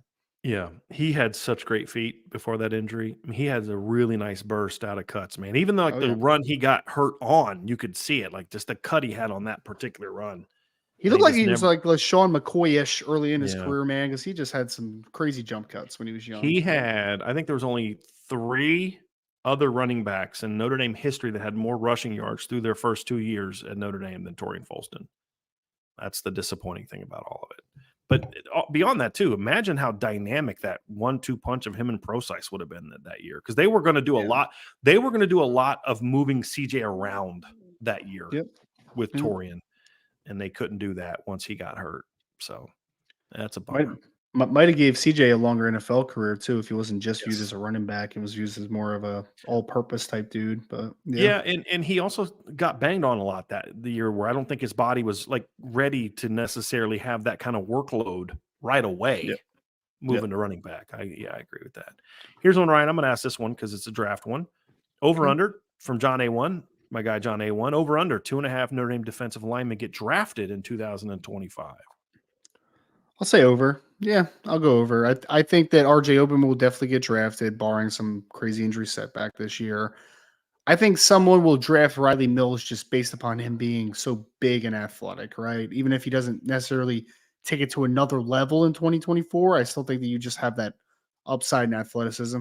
And honestly, like people are going to knock Howard Cross for his size. I completely get it. But I mean, Howard Cross, based upon the film in 2023, was absolutely a draftable player. So I think he would definitely get drafted because he has the NFL bloodlines. He has the intangibles. I know that he is also a player that was going to go to the Senior Bowl. Like Jim Nagy was going to invite Howard Cross if he decided to come out this past year. So I say yes, all three will get drafted. Good answer. I agree with that. It's not a good answer because I agree with it. It was a good answer, and I also agree with it. Just so we're clear. Lucky Ducks 512. Which player will be talking about after? Which player will we be talking about after spring practice? One on offense and one on defense. I mean, I hope offensively we're talking about Riley Leonard after spring. I hope that's where we're. And that'll be the one too, just because he's a quarterback. Let's another one. I'm very curious to see how people's reaction to what Chris Mitchell does this year, and good or bad in the spring. That's another one, and I think we'll be talking a lot about one of the two running backs. Somebody's going to break out in the spring game, and that's going to get everybody buzzing about him. Those would be mine. Defensively, but it's a good one. Who are we going to be talking about after the spring in the football for the defense? I'm going to go with Josh Burnham. I'm going to predict a little bit of a breakout for Josh Burnham this spring. I think he's going to have a really impactful spring. All right. I'll raise you one big end. I'll raise you one big end as well. I will go RJ Open is the guy that everyone's talking about. The Duke guys this year. I dig it. Yeah, apparently, man. Apparently. It's a win-win though, Ryan, right? I mean, if either one of those two guys is who we're talking about, that's a win, in my opinion. Yeah. I just want to hear that RJ is just kind of taking it to the offensive tackles and a bunch of one-on-ones and stuff. And they kind of fought back because they're being challenged every single day, but RJ's still winning a ton of reps. And you have your answer to where the production pass rusher is going to come in 2024, at least the main production. That'd be nice. We had Item Benami who says 2001 Miami versus 2019 LSU. Who you got? We've been asked this several times, Ryan, and at the end of the day, I'd probably go with 2001 Miami, just because I think they were better on both sides of the ball, and I think they were just better in the trenches. Yep. But in a 7-on-7 game, man, like LSU look, if they play 10 times, it might be 5-5, 6-4, one way or the other. I just in a one game like that, I just tend to go with the team that's got the more elite defense. And LSU would have got theirs in that game, Ryan, just because they're that good, but they would have had to work a lot harder for it than they did against anybody else that year. And I'd have greater confidence in a secondary where Phillip Buchanan and Mike Rumpf aren't even starters. Being able to match up against, because it's about matchups, right? That was an elite second. I think Sean Taylor was on that secondary as well. Ed Reed was definitely on that secondary. Yeah. Yep. And you had Jonathan Vilmot, linebacker. You had NFL guys up front on the defensive line. Yeah. Yep. And so to me, that 01 Miami team defensively would have been able to Wolford was on that team too, right? I think he was a freshman on that team, but he played. Yeah. They'd have been able to do enough to create enough stops to give their offense a chance to win. And I think they would have also, here's the big thing, they had a really good O-line back then, man, and some really big-time running backs. I mean, you had Bryant McKinney. Bernard Carey. Yes. I mean, you had Romberg at center too, right? Brett Romberg. Yes. You had a really good physical offensive line. And what people forget about that team, because of how flashy it was and all that team could run the football, Ryan. Yep. They were a really, really good running team. I mean, think about this. You had a team that you were so loaded at running back that you moved Willis McGahee to fullback on that team. Yep. Mm-hmm. I mean, you had Clinton Portis and Frank Gore as your 1-2 punch at running back. And that was a pretty dynamic group. You had Andre Johnson and Jeremy Shockey at wide receiver and tight end. Kevin Baird was not a bad football player. Kellen Winslow was the backup to Shockey too, at tight end. Yeah. So, I mean, they had their fair share of studs also. They could have, to me, run the ball well enough on that LSU defense to slow the game down, and they could have made enough stops. It would have been a phenomenal game, but I think 0-1 Miami wins it. I just think because 0-1's the team that beat Nebraska. I mean, they were both great teams. They both had their fair share of close games against inferior opponents. I mean, LSU almost lost to Texas and had an ugly win over Auburn. And that Miami team had that, remember, they had that really ugly win over BC that year and 18-7, and then had a very close win over Virginia Tech, pretty decent Virginia Tech team. So they both had those moments, but man, that team, that 0-1 team was just that was a phenomenal team. Never seen anything like it from a just collection of NFL talent perspective. I mean, that was literally a NFL team playing college football. So yes, I would also go 2001 Miami just because, I mean, even though some people would, I mean, the counter for some people would be like, oh, Joe Burrow versus Ken Dorsey. And like, I get it, right? Like, but that's not what it is, right? But Ken Dorsey was a pretty darn good college quarterback, guys. I mean, like, I mean, he was good. So, I just, he was a really good football player. I mean, that was a really good football team. It really was. And again, it's like, okay, well, the matchup is not Joe Burrow against Ken Dorsey. The matchup is Ken Dorsey versus the LSU defense, which was solid but not special that year, and it's Joe Burrow against one of the best defenses I've ever seen. Well, I shouldn't say that. One of the best secondaries I've ever seen. And I would say defense. I mean, that defense is wild. That was a wild defense. Yeah, they give up. Here was the point margin for that team that year, Ryan. They scored 39.6 points per game and gave up 8.6 points per game. The defense is wild, man.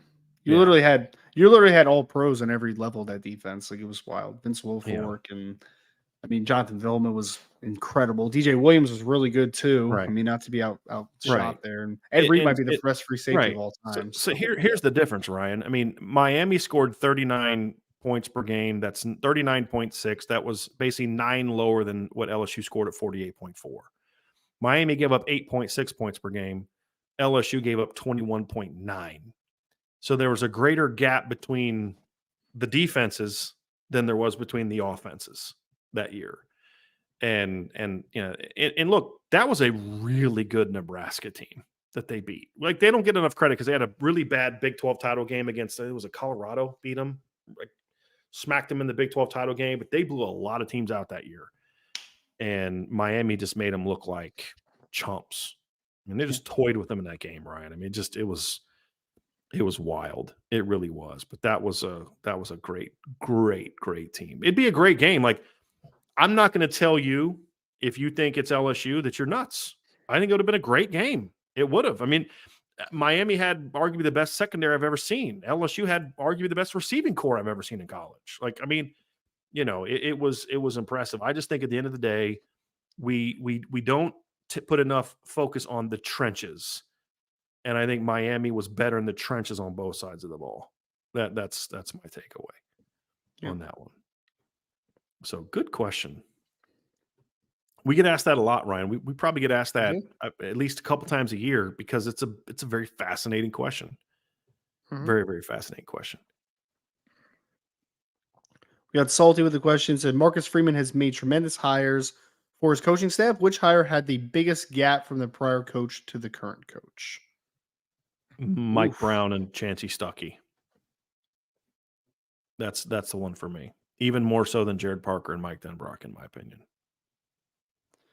Oof, man. I'd have to think about that one a little bit more. Trying to think. Because it'd be Max Bullitt and Chris O'Leary. Yep. Mike Denbrock and Jared Parker. And it'd be Mike Brown and Chancey Stuckey. That's the three, right? Am I reading the question correctly? We're looking at from last year to this year, correct? Not from... Yeah, I believe... I guess that's where he's going. I didn't know if he meant the entire time or not, but... Yeah. I guess it would be Brown to Stuckey, I suppose, then.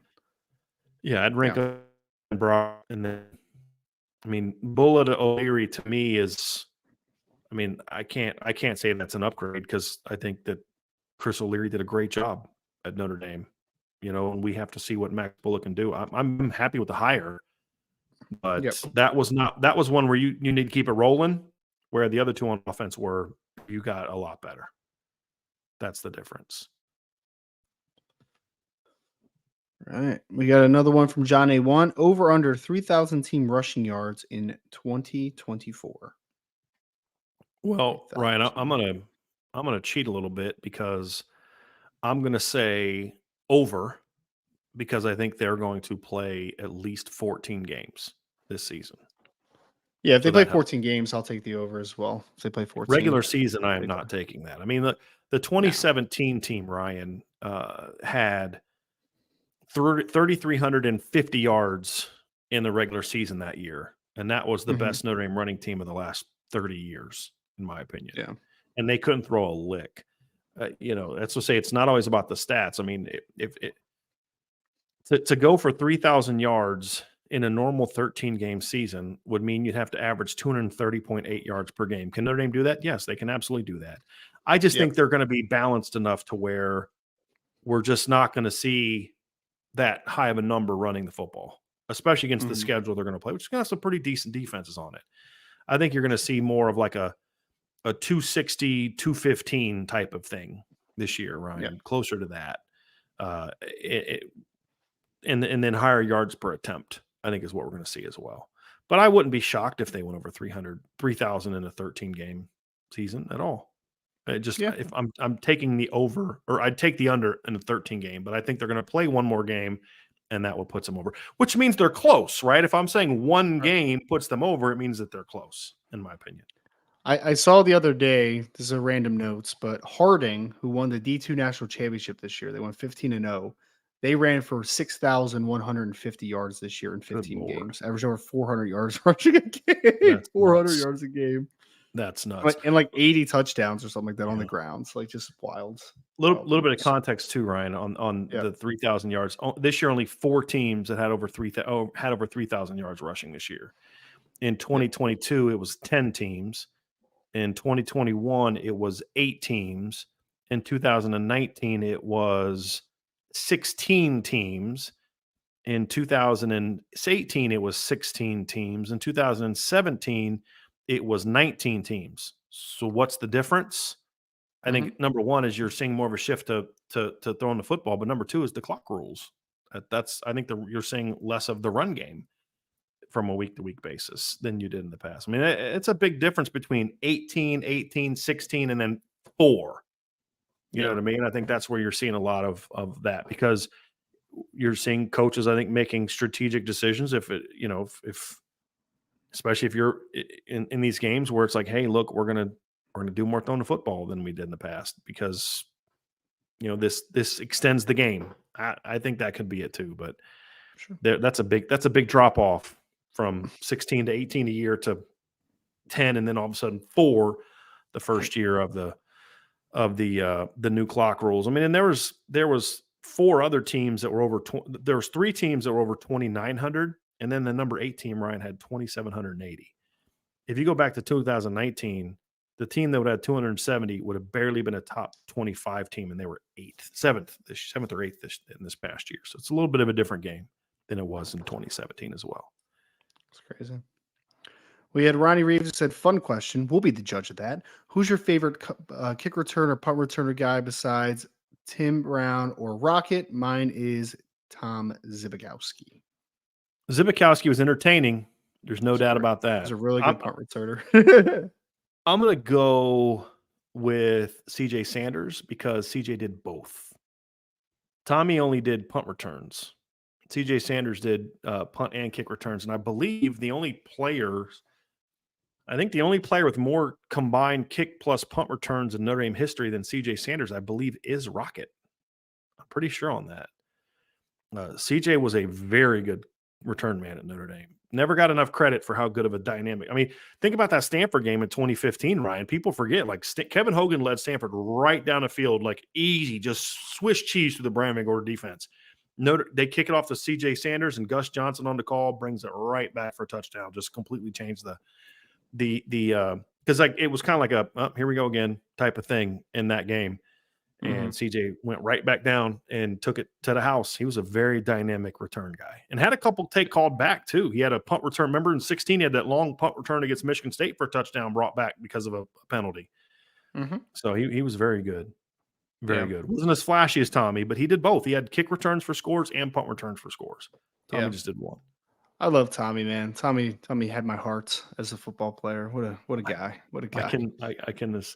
I know exactly why. Let me see who else. Allen Rossum was a really good returner, was he not? I remember Allen Rossum. Joey Getherall was a really good punt returner. Okay. Julius Jones is a freshman, was a pretty good kick returner. Remember, Joey Getherall and Julius Jones both had returns for touchdowns against Nebraska in 2000? So, yeah. I remember Rossum more in the NFL than Notre Dame, but he was dynamic in the NFL as a returner as well. So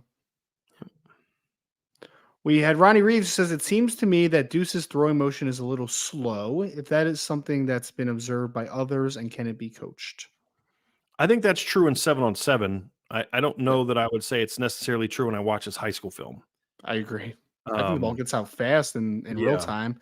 I just think it's more a relaxed environment when you're playing 7-on-7. The only thing I will say is, Ronnie, I do think his release is maybe a little bit long just because he's a longer guy, right? But I don't think release quickness is a problem, though. So I in the game, I don't think it's an issue. Like, literally, if you go back to his sophomore film, his second throw on that film where he threw kind of that in-breaking route, that ball got out fast, man. Like, that's some arm speed right there. So I think his arm speed is very good. So I'm not worried about that overall, personally. Yep. All right. We got RJ Gerving. It says, do you think Notre Dame should create a 3-for-40 program that achieves a degree with early entry, summer school, and 3 years of regular semesters to lock in kids and give more options in year 4 and 5? They're already doing that. I mean, I was about to say, they don't just sell it that way, but that is actually what's happening, right? So they're not, hey man, come here, get a degree in 3 years so you can leave. And that's not what I don't think he's necessarily asking, but that's already happening a lot. There's a ton of kids at Notre Dame graduating after 3 to 3.5 years, a ton. So there's some graduating in 3. I mean, I mentioned this, like Xavier Watts graduated coming into the season. He's a true senior this year. He was already graduated, already walked. So he graduated in 3 years. If he was still getting kind of screwed over by the coaches like he had been earlier in his career, he could have easily left and had a degree from Notre Dame in hand. So you're seeing a lot more of that, Ryan. A lot more of that. We're just not rebranding it, right? It's still 4 for 40. We're not going to call it 3 for 40 yet. Right. But it's also good for them football wise too, Ryan, if they stay at Notre Dame, because then your last year, you can start working on your master's a little bit. You don't have to be taking a full 12-hour course load. But more so, you see a lot of these guys, it's easier to set their schedules to where they are more football specific. They can spend more time on football because they don't have the 12 hours of courses and things like that they have to take.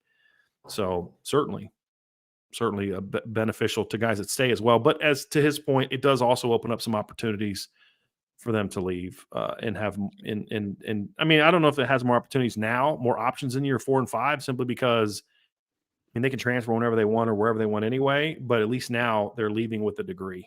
So I don't know that it gives them more options, but it makes sure that when they leave, they have the thing they primarily came for, which is that Notre Dame degree, which is very, very important. Yep.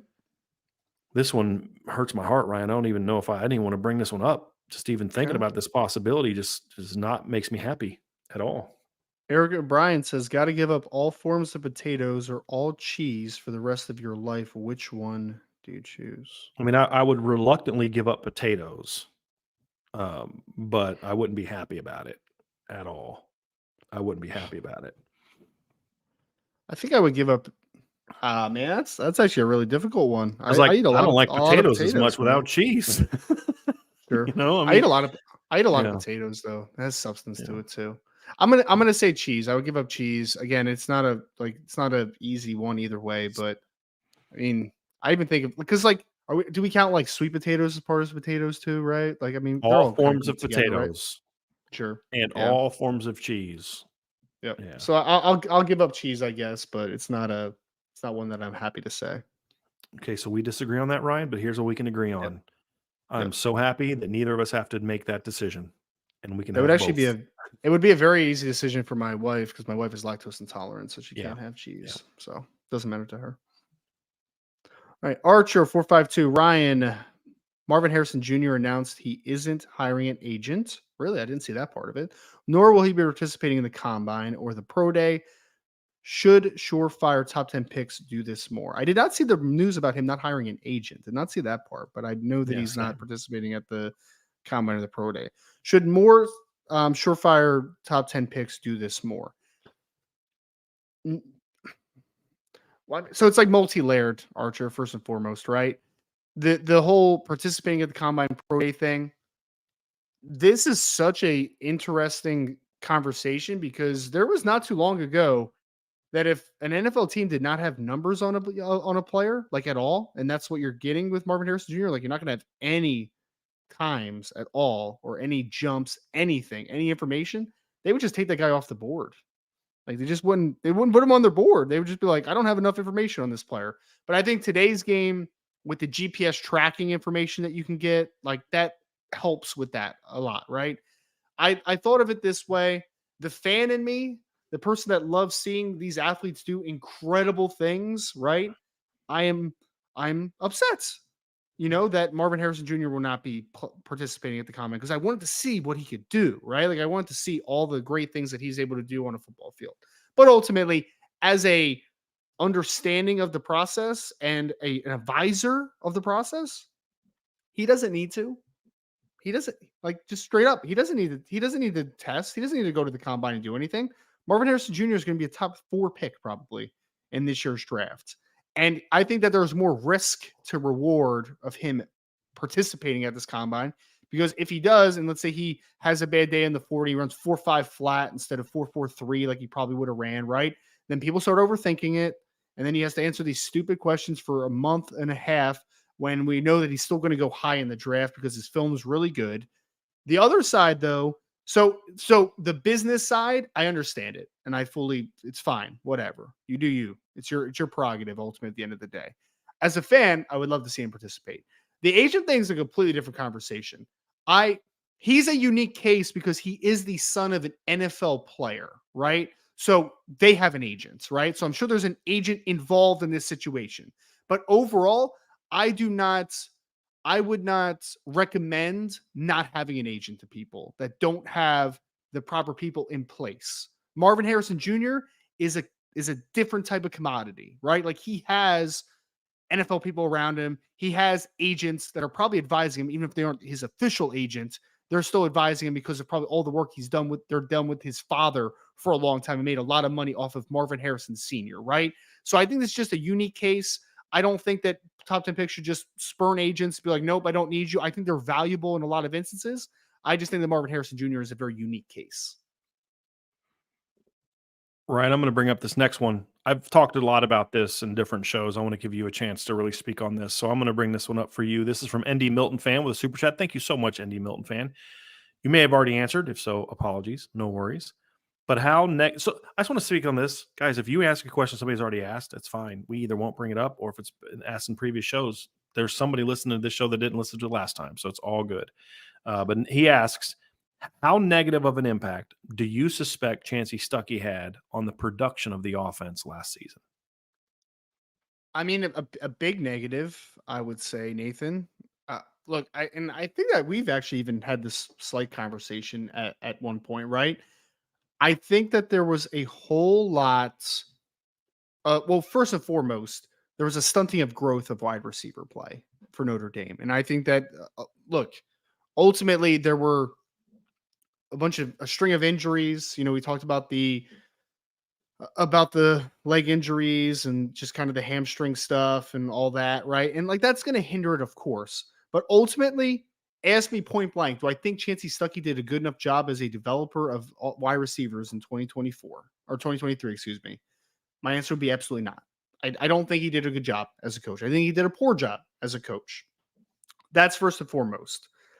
Also, I think that the negativity around so just from a production level perspective, I think that obviously hurt Notre Dame. Like there's no doubt about it. That the stunting of the wide receiver position made the offense a whole lot more simplistic in the passing game and didn't allow for maybe wide receivers to create as much separation as possible, to make a crazy, as much of an impact as they possibly can. So it definitely stunted the growth in 2023, excuse me. And ultimately, it's also Mike Brown has to pick up the pieces and get it going this offseason, which is, kind of a tough transition. So we'll see how quickly he's able to assert his identity on the wide receiver room. But I also think that the other layer of it, outside of just 2023 production, because I think it definitely stunted it, is that there's like a I don't know, a fracturing of that room, right? Like there's a fracturing, which that's something that needed to be figured out very shortly, right? Because ultimately Notre Dame had a lot of talent in the wide receiver room. They weren't productive as they possibly could have been because I don't think they were developed properly. But then you're talking about the fracturing now starts potentially animosity long term, right? As far as a guy's feelings get hurt. Why am I not playing more? Why is this guy not talking to me? Why is this happening? Like there's so many different variables that go into that. So yes, I think it stunted the growth of the offense. It hindered the offense's ability to create explosive plays. And I also think that it fractured a room a little bit, that Mike Brown and this coaching staff has to pick up the pieces moving forward now, obviously. And they have so far. So much of it was just childish and petty, just Yep. ridiculous. Like you are not cut out for this profession. Here's a very important question, Ryan. Mark with glasses, a McMuffin or a McGriddle? It's McGriddle easily for me. Because we're talking about McDonald's muffins.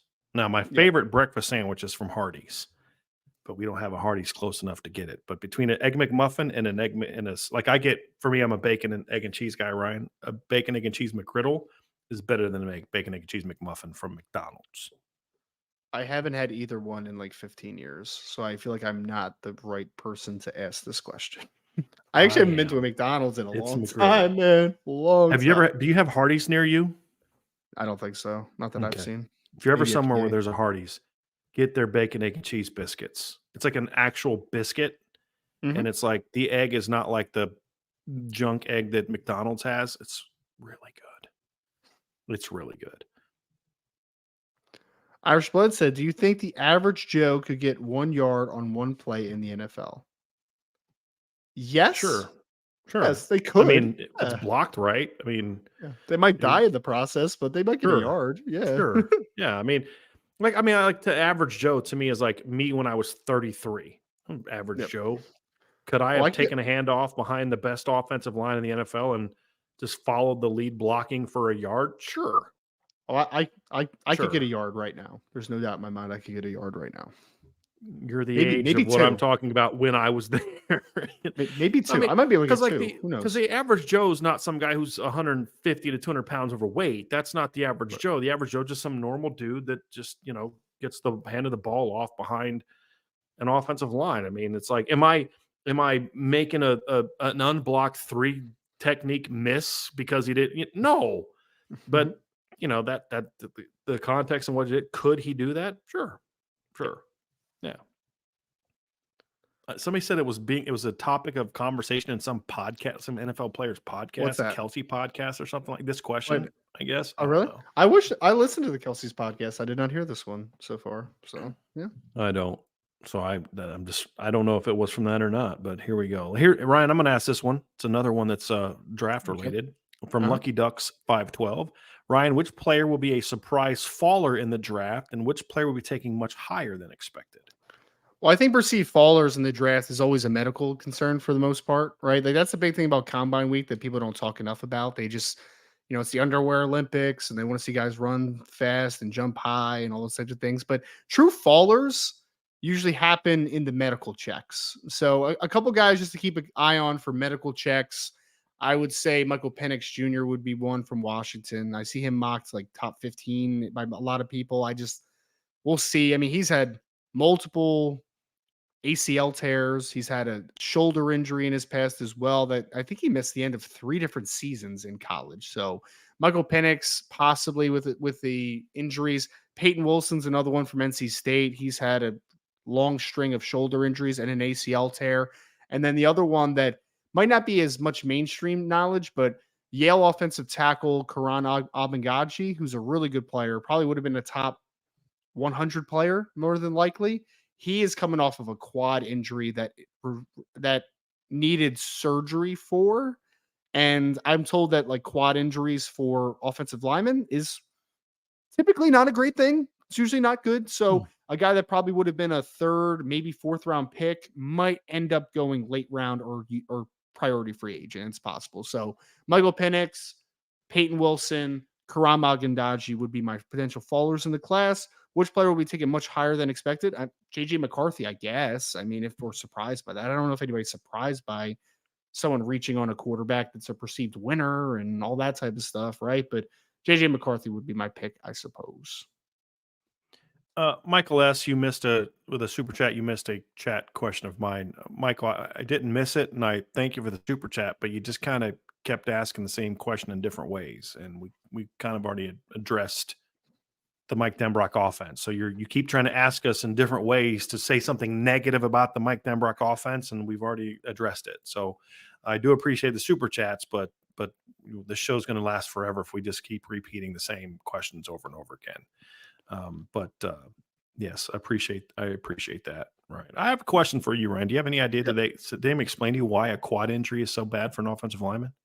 I think it's just that's interesting. I would assume, quads obviously the biggest muscle in the body, right? So like I assume one, it's not I feel like it's kind of a more of a rare injury. Like you don't usually hear quad injuries with guys having to get surgery on. Like that's a little bit of an interesting one, right? But I think it's also just kind of the weights and body composition type of thing. Like he's a explosive athlete, getting out of a stance, driving at the point of contact. I assume that's probably why. But quads are a pain in the butt. I mean, I like that's that front muscle in your leg, right? So I remember I pulled that in a game one time, and it burns, man. It's like it's not even like sharp pain from other things. It just burned really bad. Yeah, and very limiting. Like from a stretching, it's a very limiting from a running technique standpoint. Yeah, I would expect that exploding off of that like as a drive leg type of thing in the run game, like probably not great, especially for a leverage. Yeah, especially for a 322-pound kid. I think he was verified before the season, and if you've seen Karam Agandaji, that is a thickly built dude. So quads, probably not the best thing. But. Right, we got Irish Mills 540. There's a real possibility of Notre Dame going 11-1, being a 6 or 8 seed, and hosting a LSU in South Bend. If this were to happen, what would your thoughts be, and how much junk would you talk after a W? I'd be shocked if Notre Dame fell as low as an 8 seed if they're 11-1. I just don't see that. But taking the premise of it wherever they're ranked, I don't know that I'd talk a lot of junk. I would hope that I would just analyze the game afterwards, but I may not. Depends on what kind of mood I'm in that day. I don't know. I actually wouldn't talk any junk personally. I wouldn't talk any junk. I would just apologize to LSU fans. I'm like, guys, this is what we're talking about. I'm not apologizing to that group of people. There's a couple good ones, but man, most of those guys are just like I tried to warn you. I did it nicely. I did it friendly. I came on a couple of your shows and talked about the good and the bad of Brian Kelly. The fact that you guys don't know how to handle real discussion is not a me problem. It's a you problem. And I tried to warn you. And when this goes exactly how we say it's going to go, I don't want to hear crap about it. So that was the most frustrating part of the conversation is literally people like thought I was just being a troll. And because I'm a Notre Dame fan and he left Notre Dame. I'm like, guys, no, look, I'm just trying to help you here. Yeah. Like, I swear I'm trying to help. I swear. Yeah. Well, it's just, what's funny is number one, when they come at me with, "Oh, you're just mad he left," I'm like, you didn't do a second of research on who I am, did you? Like, not even a second of research. I've gotten the same things, and I'm just like guys, I've been wanting Brian Kelly gone for a long time. You can accuse us of a lot of things.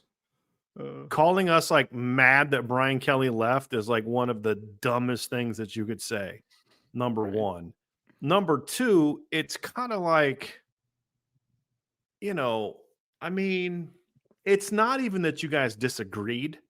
It's the manner in which you guys I don't know what my appearance has anything to do with whatever I think about Brian Kelly as a football coach. So I'm not quite sure what that has to do with anything. I'm not gay. I have a wife, so I don't know what that has to do with my opinion of Brian Kelly as a football coach. And just so much of this. So, okay, if I'm wrong, tell me why I'm wrong, and tell me why a month ago, before he got hired, you'd have said the same thing I'm saying, if not worse, about Brian Kelly a month ago before he got hired. So I'm just curious as to what changed all of a sudden. Yeah. So yeah, it's like that's my thing is like somebody just said this intellectual dishonesty is so unforgivable. And yeah, I completely agree with that. Completely agree with that. You know, like people that there's a couple guys that cover LSU. I won't say their names out of respect for you and your friend Joe. And the other guy just isn't worthy of being mentioned, but it's just like it's just so intellectually dishonest. You know, like you could say, "Hey, look, I had a low opinion of Brian Kelly, but when I did my homework, I changed my opinion," and I respect that. But they would just like memory hole it, like it never happened. Oh, I've always thought Brian Kelly was a great coach. Look at all the wonderful things he did at Notre Dame and that crap Right. program. And I'm like, what? Like, what are you talking about? Like, I mean, it just that's not what you said a month ago. It's just the whole of it's so silly. Did this clown really say that Denbrock was nothing before Jaden Daniels? Did he really say that? I don't listen, so I have no idea. Couldn't tell you. Boy, Couldn't tell you. what a knucklehead! I don't think it would have been that quite that hyperbolic. I could be wrong though. I don't know. No, Joe didn't say it. The other one did. Yeah, no, I still don't think it would he could quite say go it. that far, but I could be wrong. I guess I don't know. Wouldn't shock me. We had a question from TD4ND. You may have talked about this, but a team from SEC or Big Ten that loses their conference championship game and makes the playoffs will need to play 5 lost season games. Postseason. Postseason games if they make the national championship. Yeah, I mean, including the conference championship game. Yeah, they have to play 5 games. That's the absurdity of this whole thing. Like, it's like if you're going to go to a 12 to 14 to 16 team playoff, like, okay, cool, but you better get rid of conference championship games because you're now asking 18 to 22-year-olds to play 17 game seasons in some instances. And this is also, well, I'll get to the Notre Dame aspect of it later, but yeah, that's just too much. It's too much in my opinion, but that's a lot. That's the They're direction still we're going. college kids at the end of the day. Yes, I mean, it's just, yes, yeah, their it's bodies are not matured the way the NFL players are. There just isn't. So no, I'm not a big fan of it. Yep. This kind of ties into it, so I'll bring this one up next. Okay. Jack Lassen says, Brian, I'm sure you've already addressed it, but what are your thoughts about Notre Dame not having a chance at a first round bye in the new playoff format? I'm okay with it. And to tie it into the previous question. So if Notre Dame were to get a bye, they don't play in the conference championship game. Forget the negative aspect of this for Notre Dame. If I'm trying to look at this objectively and fairly, not just for Notre Dame, but because my whole thing about this, Ryan, is we need more people that are looking out for what's best for the game. How fair would it be for Notre Dame to get a bye, not have to play a conference championship game, which creates another opportunity to lose and not get a bye? Then at the end of the year, Notre Dame is going into a championship game against a team, let's say Oregon beats Ohio State in the Big Ten title game. The Buckeyes have to then play in the first round, then have to win 3 games to get to Notre Dame. And Ohio State's going into their 17th game, where Notre Dame is going into their 15th game. Like that's just not fair, in my opinion. If we're talking about not what's best for Notre Dame, is Notre Dame, it seems fair to me because we're Notre Dame fans. But if we're being honest, that's not right.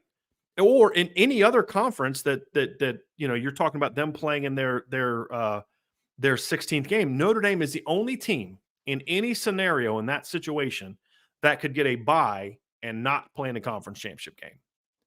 It just to me, it's just not fair.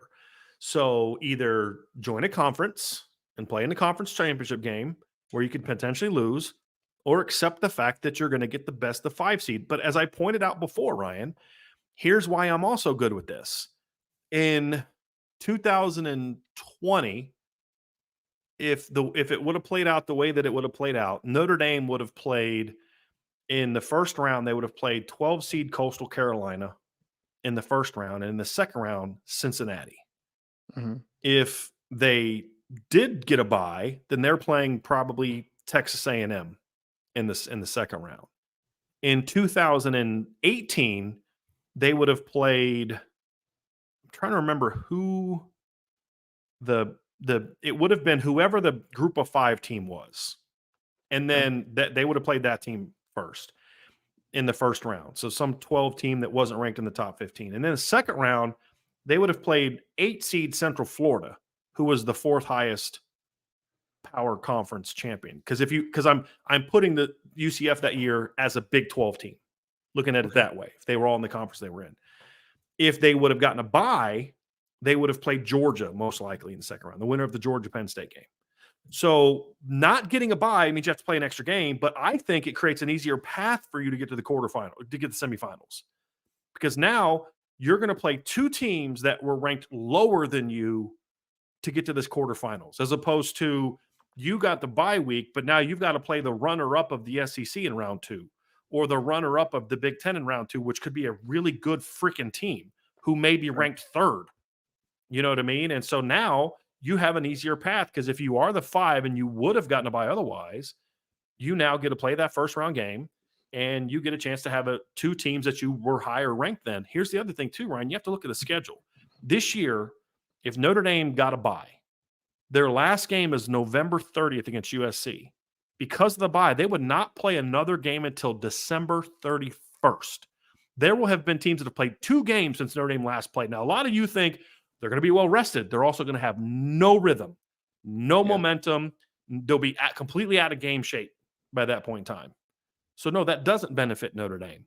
The playing in the first round where you get a little less than 3 weeks of a bye, or time off, that's good. You get rested up, but now you have a first round game against an inferior opponent to kind of get back into your groove before you then go into the quarters. So, to me, I think there's a lot of benefits for Notre Dame to not getting a bye, but I also think for the sake of college football, it's fair that a team that doesn't have to play in a conference championship does not. Again, the bye should be given to teams. It's a reward for winning your conference. That's what it should be, in my opinion. And to me, Notre Dame shouldn't get that because they're not in the conference. Look, we can't say, hey, independence, but then say, but we need to be treated differently than everybody else.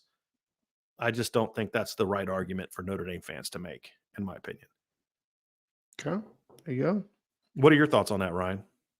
I haven't thought enough about it, to be honest. Like, it's just, because it just now happened apparently in the last 2 weeks, the way that people are reacting about it, Ryan. It's like, you probably haven't thought about it because it's been 2 years since we've known that this was going to happen.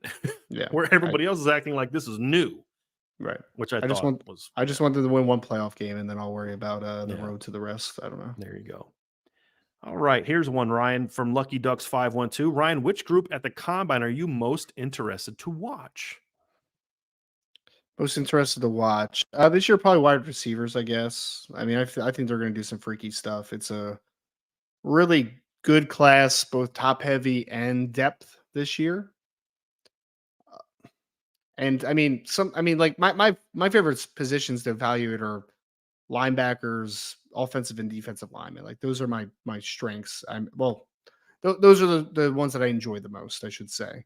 But at the Combine, Amarius Mims from Georgia is probably going to do some freaky stuff, but it's not going to be as easily quantifiable as some other positions, right? So I think the wide receivers, even without Marvin Harrison Jr., you're still going to see Malik Neighbors and Brian Thomas Jr. and Keon Coleman and Roma Dunze and all these dudes that are probably going to put on some crazy athletic feats, I feel like.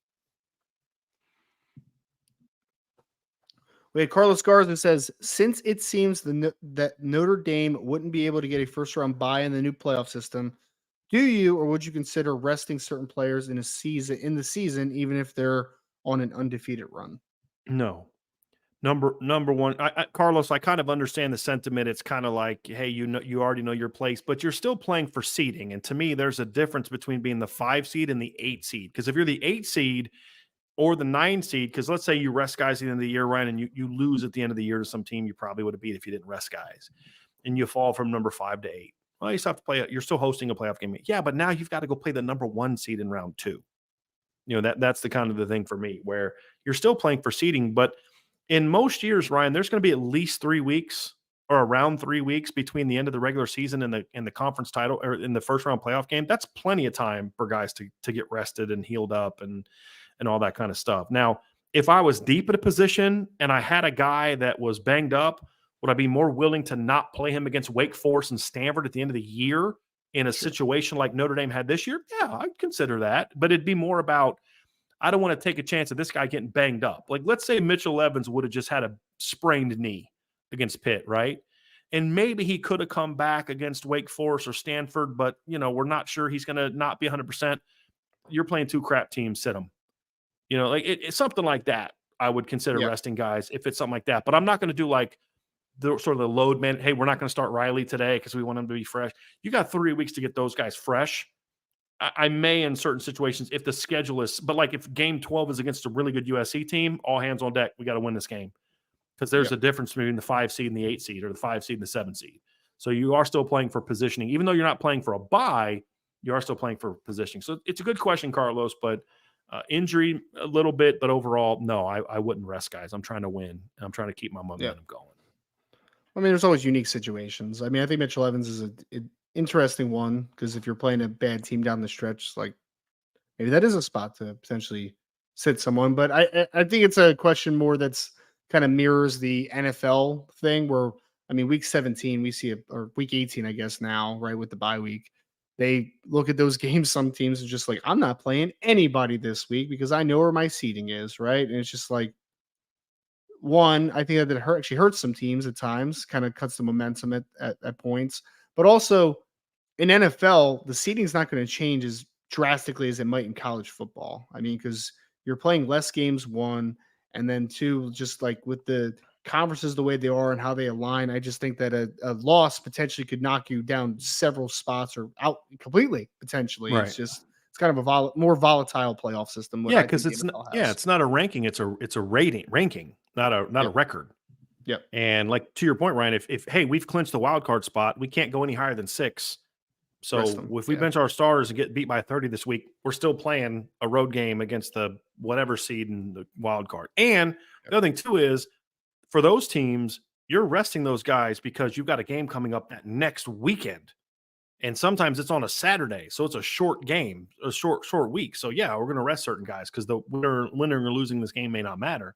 The quick turnaround impacts it too, Ryan, where if you're resting guys at the end of the year, they may not play for 5-6 weeks before you finally get back on the field at that point in time. So again, injury related, sure, go for it. But just like, I'm sitting my best running back because I don't want him to, like let's say Notre Dame was going to get in the playoff this year. I'm not sitting Aldrich against Stanford and Wake Forest because of that. We're going to get in, but I might have, at halftime, take him out because we're winning big. Sure, that's a different story. Like so there's always some levels to it, in my opinion. It's a good question, Carlos. I like that one.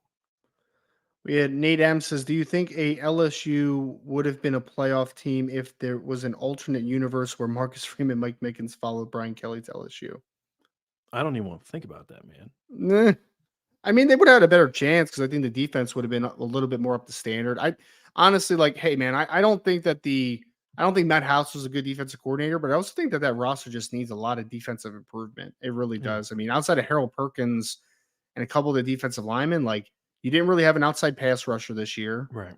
You had bad cornerback play. Your linebackers weren't great either outside of Harold. I mean, even Harold Perkins wasn't great at linebacker because it was his first year playing it. So I just think there was a lack of talent defensively. Would Mike Mickens, Marcus Freeman been able to get more out of that unit? Sure. But I still think you probably would have been maybe you get another game you win over what your record was. But I'm not sure it's like a drastic improvement. We're like national championship. Not sure about that one. Like first year, would they have beat Texas A&M with those guys? Maybe. I don't know that it makes a hill of beans of a difference against Tennessee because you weren't covering those guys anyway. Like again, Mike Mickens is a great coach. He's not taking bums and turning them into All-Americans. He's taking really talented players that need coaching and turning the talent. Let's be real about this. The talent level in the secondary at LSU this year was not anywhere close to what it is at Notre Dame right now. It's not. I mean, they were taking portal guys that Notre Dame wouldn't even give a second glance at. So yes, they're great coaches. I think you nailed it, Ryan. I think the record might have been a game better, but they're not a playoff team either year, in my opinion. They're maybe 10-2 instead of 9-3. Just not talented enough on that side of the ball yet. They're just not talented enough. Agree. Jesse Ferguson, the Notre Dame pass rush was up and down last year with both defensive tackles returning. RJ Oben, almost called him Roman, coming in, and guys like Jalen Sneed, Joshua Burnham, and Boubacar Traore being a year older. Do you expect Notre Dame to have a more consistent pass rush in 2024? I don't know that I necessarily agree with the premise to the extent. I think early in the season it was a little inconsistent, but I think once they got rolling, it was pretty good the rest of the year. But even if you Jesse agree with my sentiment that the pass rush was better than you think it was, and I've used stats to show, Ryan, that their production on a per snap basis was as good as just about anybody in the country outside of I think UCLA this year when it comes to production in the pass rush. But even if you granted my premise, Jesse, the answer to the question is still the same.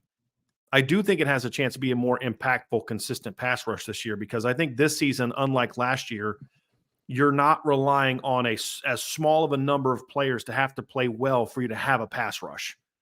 Where like this past year, if Jordan Patel and Josh Burnham, Javonte Jean-Baptiste didn't give you anything, you weren't going to have a pass rush on the edge. This year, to me, I think you have a chance to have a lot more potential edge rushers that can be on that particular week. And I think you're going to have a little bit more athletic linebackers. But here's the question that I have, Ryan, and I'm curious your thoughts. The athleticism and explosiveness may be better, but will the timing be as good on the pressure package? I think that's a fair question, at least on first and second down. So I think there's a chance if guys like you mentioned step up and play well, not just being a year old, but they got to play well. I think with Boubacar and Josh Burnham and Bryce Young and RJ Oben and you talk about guys like Armand Mukum a year older, Devin Houston a year older, Junior Chiamaka has now another year of experience under his belt playing on the edge after playing linebacker his whole life. When you talk about Jalen Sneed's now a junior, Drake Bowen, yeah, there's a chance it could be a lot more dynamic this year. But I think it's not just as simple as it's going to be. You've got some lack of experience issues at times. You've got some guys that have the potential but haven't proven it. I think all those things are important. But I'll say this, Ryan, if all that changes from last year is that Jordan Patojo is bowl game Jordan every week, that alone is going to make this a much better pass rush. I think that was the biggest issue last year is you were getting nothing from the Viper position the entire year. And it allowed teams to kind of slide their protection to Javonte, and the teams that had good enough tackles to slow that down could have some success. And there was nothing you could do at Viper to change that. That's the biggest thing that needs to change. I do think the pass rush is going to be better. I do. I think that you have gotten longer and more explosive in a lot of areas, which I think is going to improve your ceiling as a unit in that regard. I think that RJ Oben is a better pure pass rusher than Javonte Jean-Baptiste. I think that he will be able to at least bring that to the table. Will be a better all-around player than Javonte? I have no idea. We'll see, obviously, as he continues to evolve. But you have basically most of your guys back otherwise. I mean, you have a large portion of the players that have played. I think Joshua Burnham a year older. I think that Boubacar Traore with an full off season because he wasn't an early enrollee last year because of obviously the Catholic Memorial's rules. They don't let guys enroll early in college. So I think having a first full off season, having those guys mixed inside, Jason Onye from interior pressure, having another year under his belt, Armand Mukum, you mentioned Devin Houston. I think that the defensive line is just deeper than it was a year ago and a little bit more athletic. So I'm going to say that they have a higher upside to be a better pass rushing unit. Good stuff. We have Andre Tonso. Do you believe that we will have 8-4? Wait, sorry. Do you believe that we will have 8-4 team conference championship make playoff anytime soon? If so, which conference? 8-4. Probably not. Yeah, that'd be pretty wild. If it were to happen right now, I'd say probably the Big 12, most likely, because it would involve, maybe 2 losses out of conference. That would be my guess. But I still think the Big 12 is better than that. I mean, I doubt it. 8-4 is not very good. Like Ryan, there were some times where we'd see like 8-4 teams make New Year's 6 bowl games. That was back when we had the Big East also it was always the Big East team that was having that problem, right? Like, there was the year where a 7-7 Pitt team made a major bowl, but that's because the team that won the league was in the playoff, and then they just happened to kind of get that next bid. So I don't think so. Anything's possible, right? But I highly doubt it. I highly doubt it. I mean, the other thing, Ryan, is you could say maybe the SEC Big Ten beats itself up so much that you have that. But again, some team is going to rise to the top and just be the best team. I'd be shocked if we saw that in the current group of 4 makeup, in my opinion. Yeah, I agree. It's going to be a rarity. Max odds, with the way things seem to be reading with Florida State and ACC, I can't see them staying in the conference by 2026. If they leave, does this begin the beginning of super conferences? I have no idea. I mean, Yeah. I Max, there's nothing wrong with your question. It's just like there's so many things going on right now. I don't have the bandwidth to think about what might happen if this team can get out of their $500 million buyout. I just Right. I I have no idea. Let's see how it goes. Let's see what the if they are able to negotiate themselves out of the ACC for some reason. I don't know. Let's see how it goes. I just Yep. I'm like you with the playoff stuff, Ryan. I haven't really spent a lot of time thinking Yeah. about it. Let's see if they get out of it first. That is And a big yeah, domino that would fall out of ACC's favor, obviously. So it definitely yeah, wouldn't help the cause if you're trying to yeah. maintain not having super conferences, but we'll see. And I don't think Florida State's the attractive program that they think that they are. I think that's the other thing too that's going to be interesting to see where they go. There's so much going on right now. I don't have to think about it. Let me read this one, Ryan, because this is more of a Okay. draft question for you from Sloppy Joe. What are the important combine drills Audric must excel at to get drafted at or above his projection? I just want to say this, Ryan. I love the fact that Sloppy Joe didn't ask anything about 40 time. I think this is a very, very good question. So Sloppy Joe, very Yeah. well. What are the important combine drills Audric must excel at to get drafted at or above his projection? I think a lot of teams will be watching the change of direction. Aldrich is very explosive in a straight line. He's powerful, obviously, but I do think there are some questions with how muscle bound he is, with how like densely built he is. Can he change direction well enough to be able to be an asset in space a little bit more consistently? So I think you talk about the three cone. I think you talk about the short shuttle. I think you also talk about him just in the positional drills, running pass routes and showing that he can run option routes and run wheels and do those types of things. So I think overall it's going to be all these space oriented things. I'm told, I don't want to put the number out in the universe, but I've heard that the 40 time I think will turn some heads that Audric Estimate potentially put up there. But I think that the change of direction stuff is more of what NFL teams want to see because you can watch NC State in his long run and be like, yep, that kid runs pretty dang well for a big bruising back, right? Like he can run pretty well. But can he be an asset in the pass game? Can he run a variety of routes? Can we do more things than just running inside zone duo a million times and power scheme? Can we run outside zone? Can we get him in space a little bit? Can we throw him swing screens? There's going to be a whole lot of questions as far as the change of direction and impact in space that I think he has a chance to answer in Indy. Very well done. Benjamin Carchi, I have heard some what I thought are bad takes over the weekend. Notre Dame cannot compete with the elite teams. They do not have the roster.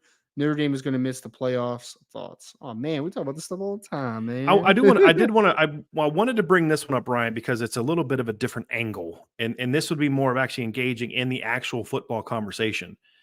To me, the thing that where they missed the boat is they act as if like what happened to Notre Dame against Alabama is what's happened to Notre Dame every time they've played a good team. That's just simply not true. I mean, they played Georgia down to the wire twice. They've battled Ohio. They've been competitive against Ohio State each of the last two times they've played. You know, they had a year in back-to-back years where they smacked Michigan, and the next year Michigan smacked them. I mean, they've beat LSU both times they've played in the last decade. The only team that's really smacked them and only smacked them is Bama. I mean, you know, like, yes, Notre Dame's lost to Clemson in the playoff, but anyone that actually watched that game and then watched the Bama, like, and I hate saying this because I don't mean it like Brian Kelly meant it, like you're trying to puff yourself up. So it's not like, well, we only lost by one fewer point than Bama. I don't care about that. You both lost.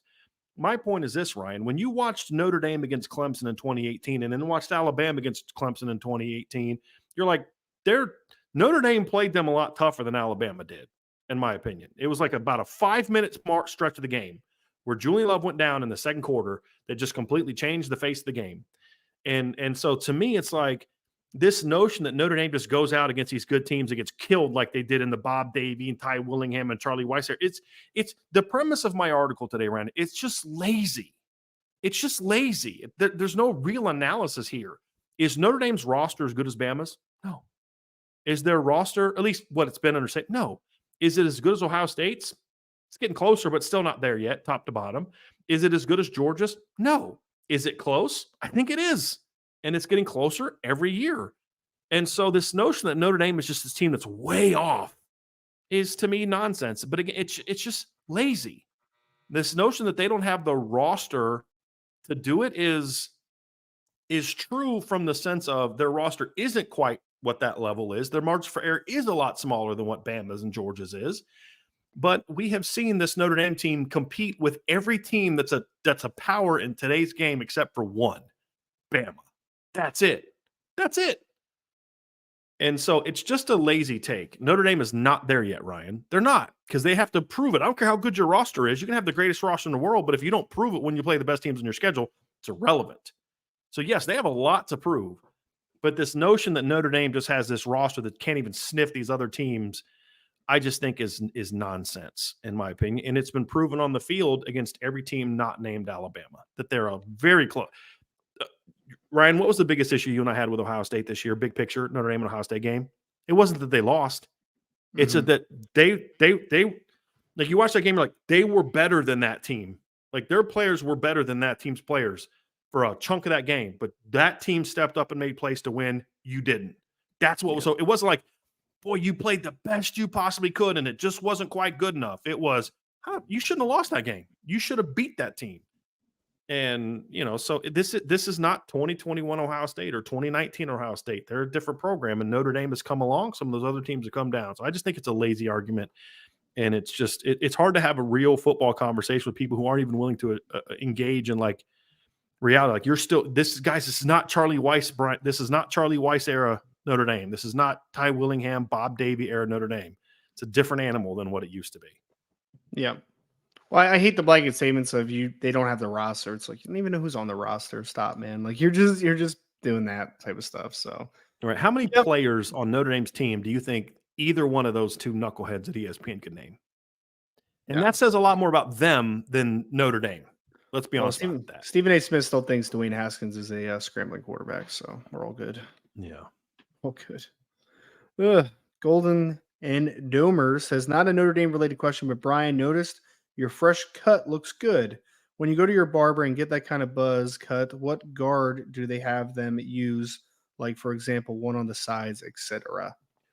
So actually, this is a homemade, home done buzz. So I do it primarily, and then Angela will go touch up the back.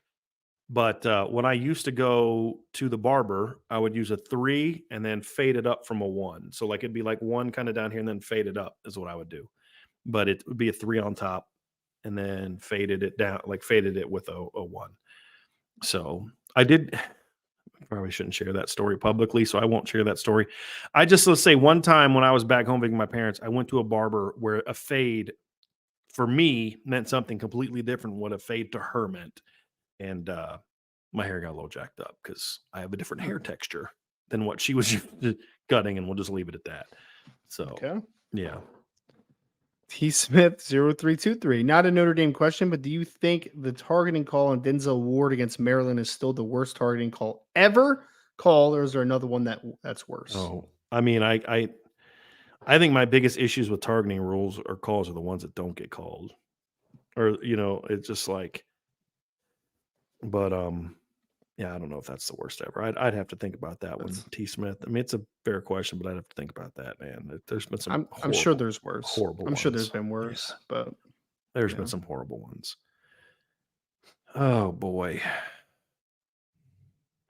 We had Golden Playbook says, what do you guys think about Riley Leonard? Is he a downgrade or upgrade? I personally think they should develop their own quarterbacks, but what's your guys' take on him? So I think Golden Playbook I haven't seen you post before. So I think you're new to the channel. We've had some shows in the past breaking this down, and they'd definitely be worth a go back and look to. But I'll just answer mine, and then Ryan, you can share your thoughts. It's absolutely an upgrade in every possible manner from what they've had in recent seasons. I mean, I think Riley's a much more dynamic athlete. He brings an element to the run game and the throwing game that you haven't had, partly because of how the run game impacts the throwing game. I think he's a playmaker in a way that they haven't had a playmaker in the past. I mean, I've made this point with like Sam Hartman and Jack Cohn, who had some very good moments, and everybody knows I'm a big Jack Cohn fan. But look, if the throwing game wasn't there when Jack was the quarterback, you just hopefully your defense has a great day because you're not going to score. Whereas Riley can have an off day throwing the football and still dominate you. I mean, Yeah. that's the thing. And so uh, you, having a guy like that is so important in today's day, especially now when you got to make a 4-team run. Because if you're a throwing team, you're not going to throw for 320 yards every game in a 4-team playoff. You're going to have some team or some weather condition or something that's going to cause that team to just be able to slow you down. And this goes back to that balance question we had earlier. When you have a playmaker quarterback, I mean, Ryan, I was breaking down a couple LSU games where I'm like, these receivers are very talented, but they're not playing well in this game. Like just jogging off the line, like just not. And then Jaden Daniels still turns into a 40-yard run.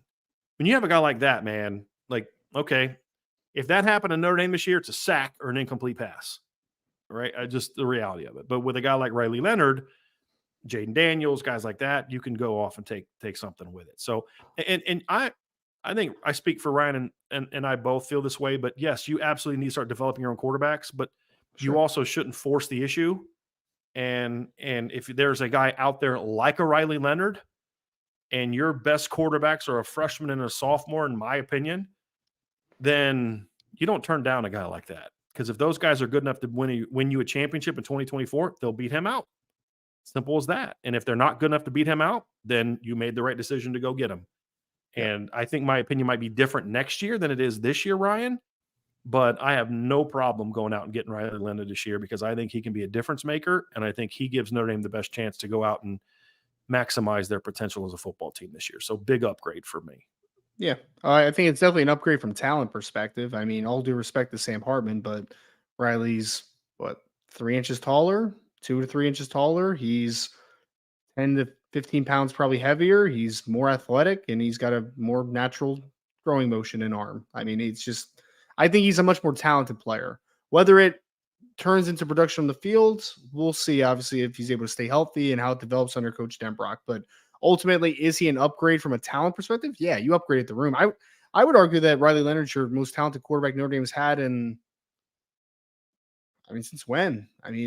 Just naturally God-given ability. It's been a while. It's been several years. So I absolutely do think it's an upgrade. I think that both things can also be true. You can develop the quarterbacks on the roster and still take advantage of what Riley Leonard is able to do. Why do you have a quarterback coach that all his job is to do now is to coach quarterbacks? This isn't like a couple years ago where your offensive coordinator was also your quarterback, where it's like there's some give and take to how much time you could spend with certain players at times, right? You have a quarterback coach that is just there to develop the fundamentals. So I think that you can develop Kenny Minchie, your CJ Carr, Steve Angeli, and also take advantage of Riley Leonard's gifts. I think that last point was really good, Ryan. I think the difference in having a position-specific coach for that is impactful when you talk about this unique nature of the current depth chart. Very well done. Very well done on that one. Okay, let's get down to last couple here, Ryan. We've got a couple here from Adam Shipley. Adam says, what position group will get the biggest boost from Mike Denbrock? My initial pulse is running backs. I think that you're going to improve the run game very quickly. And I think that for me, you are going to get a coach in Mike Denbrock that understands how to get his players in the best possible position they can and to get them out in space. And I think when we're talking about getting Jeremiah Love, Jadarian Price, and the rest of these backs in space, I think that I think the running backs are going to take a massive jump, not necessarily from a, one guy's better than Audric perspective, right? It's going to be more from a maybe creating explosive plays and being a little bit more dynamic in the backfield. And for them specifically, it'll be a big jump for them specifically. Yeah. I'm actually going to go with the wide receivers, Ryan, just because I think just looking on one year on the other, I think the Mike Denbrock offense is going to fit these guys very well. I think it fits their skill set pretty well. I think the enhanced use of spreading the field formationally is going to take a lot of pressure off of them. See, because I 100% agree with you about how Mike Denbrock's offense is going to greatly benefit especially a guy like Jeremiah Love, more so even than the others, because of I think he is going to use him in so many different ways. So I agree with everything you just said. For me, that's more about taking an elite talent and putting him in a position to be productive. With the receivers, it's going to be more about it's really good talent. I don't know if it's elite talent, but the manner in which they're going to be used is going to better alleviate some of the burden that they had on them to have to win. And so like this past season, like the way that the games were called and the plays that they made, if the receivers didn't win, the ball wasn't coming to them. And it put so much burden on them that when you're in 12 personnel all the time, it's like your passing game has to be about, you got to go win snap after snap. You're going to see a lot more concepts being utilized that are going to create openings and create guys getting open. We saw a little bit of this in the bowl game, to be honest with you, and we saw it late and down the year when they started doing more just enhanced concepts in the final few games where they were actually scheming guys open a little bit, right? And not relying on them just be one-on-one winners. So I think that shift is going to be so much healthier for that group. And then when you talk about bringing in Bo Collins and bringing in Chris Mitchell, and you talk about Jaden Harrison and Cam Williams, now Greathouse and Faison are going to be a year older. I think you're going to see the receivers get a big boost from that as well. And I also think, too, this is the way I look at it, Ryan. We talked earlier about the impact a running quarterback can have on the running backs, and it's absolutely there. I think a running quarterback like this can also have a big impact on wide receivers because it's going to give you a lot more space to work with. And I think they need the bigger boost, to be honest with you. So that's where I'm going to go with. But at the end of the day, Ryan, they both, I think, are going to get a big boost from having Mike Denbrock. And then last question. We'll get to this one right here. We're going to talk a little hoops to end the show, Ryan. Adam Shipley says thoughts on Coach Shrewsbury's first season. I mean, obviously, it's a building process in terms of getting talent in there, right? Like I know everyone loves the Burton kid, the small freshman guard. I mean, I know he's a really good player for his age, especially. But I think when you watch the Notre Dame games that the margin for error is a little bit small right now because there's just not a lot of depth to be had. You need to get more talent in there. But I will say the one thing, and I actually watched the game the other day where they were down big at halftime against Syracuse and they came back. Like down 20 at halftime. Yeah, it was ugly. It was 49-29, I think, or something like that. It was and then ugly. at one point in time, I think they were down 29 at one point in time in that game. Yeah.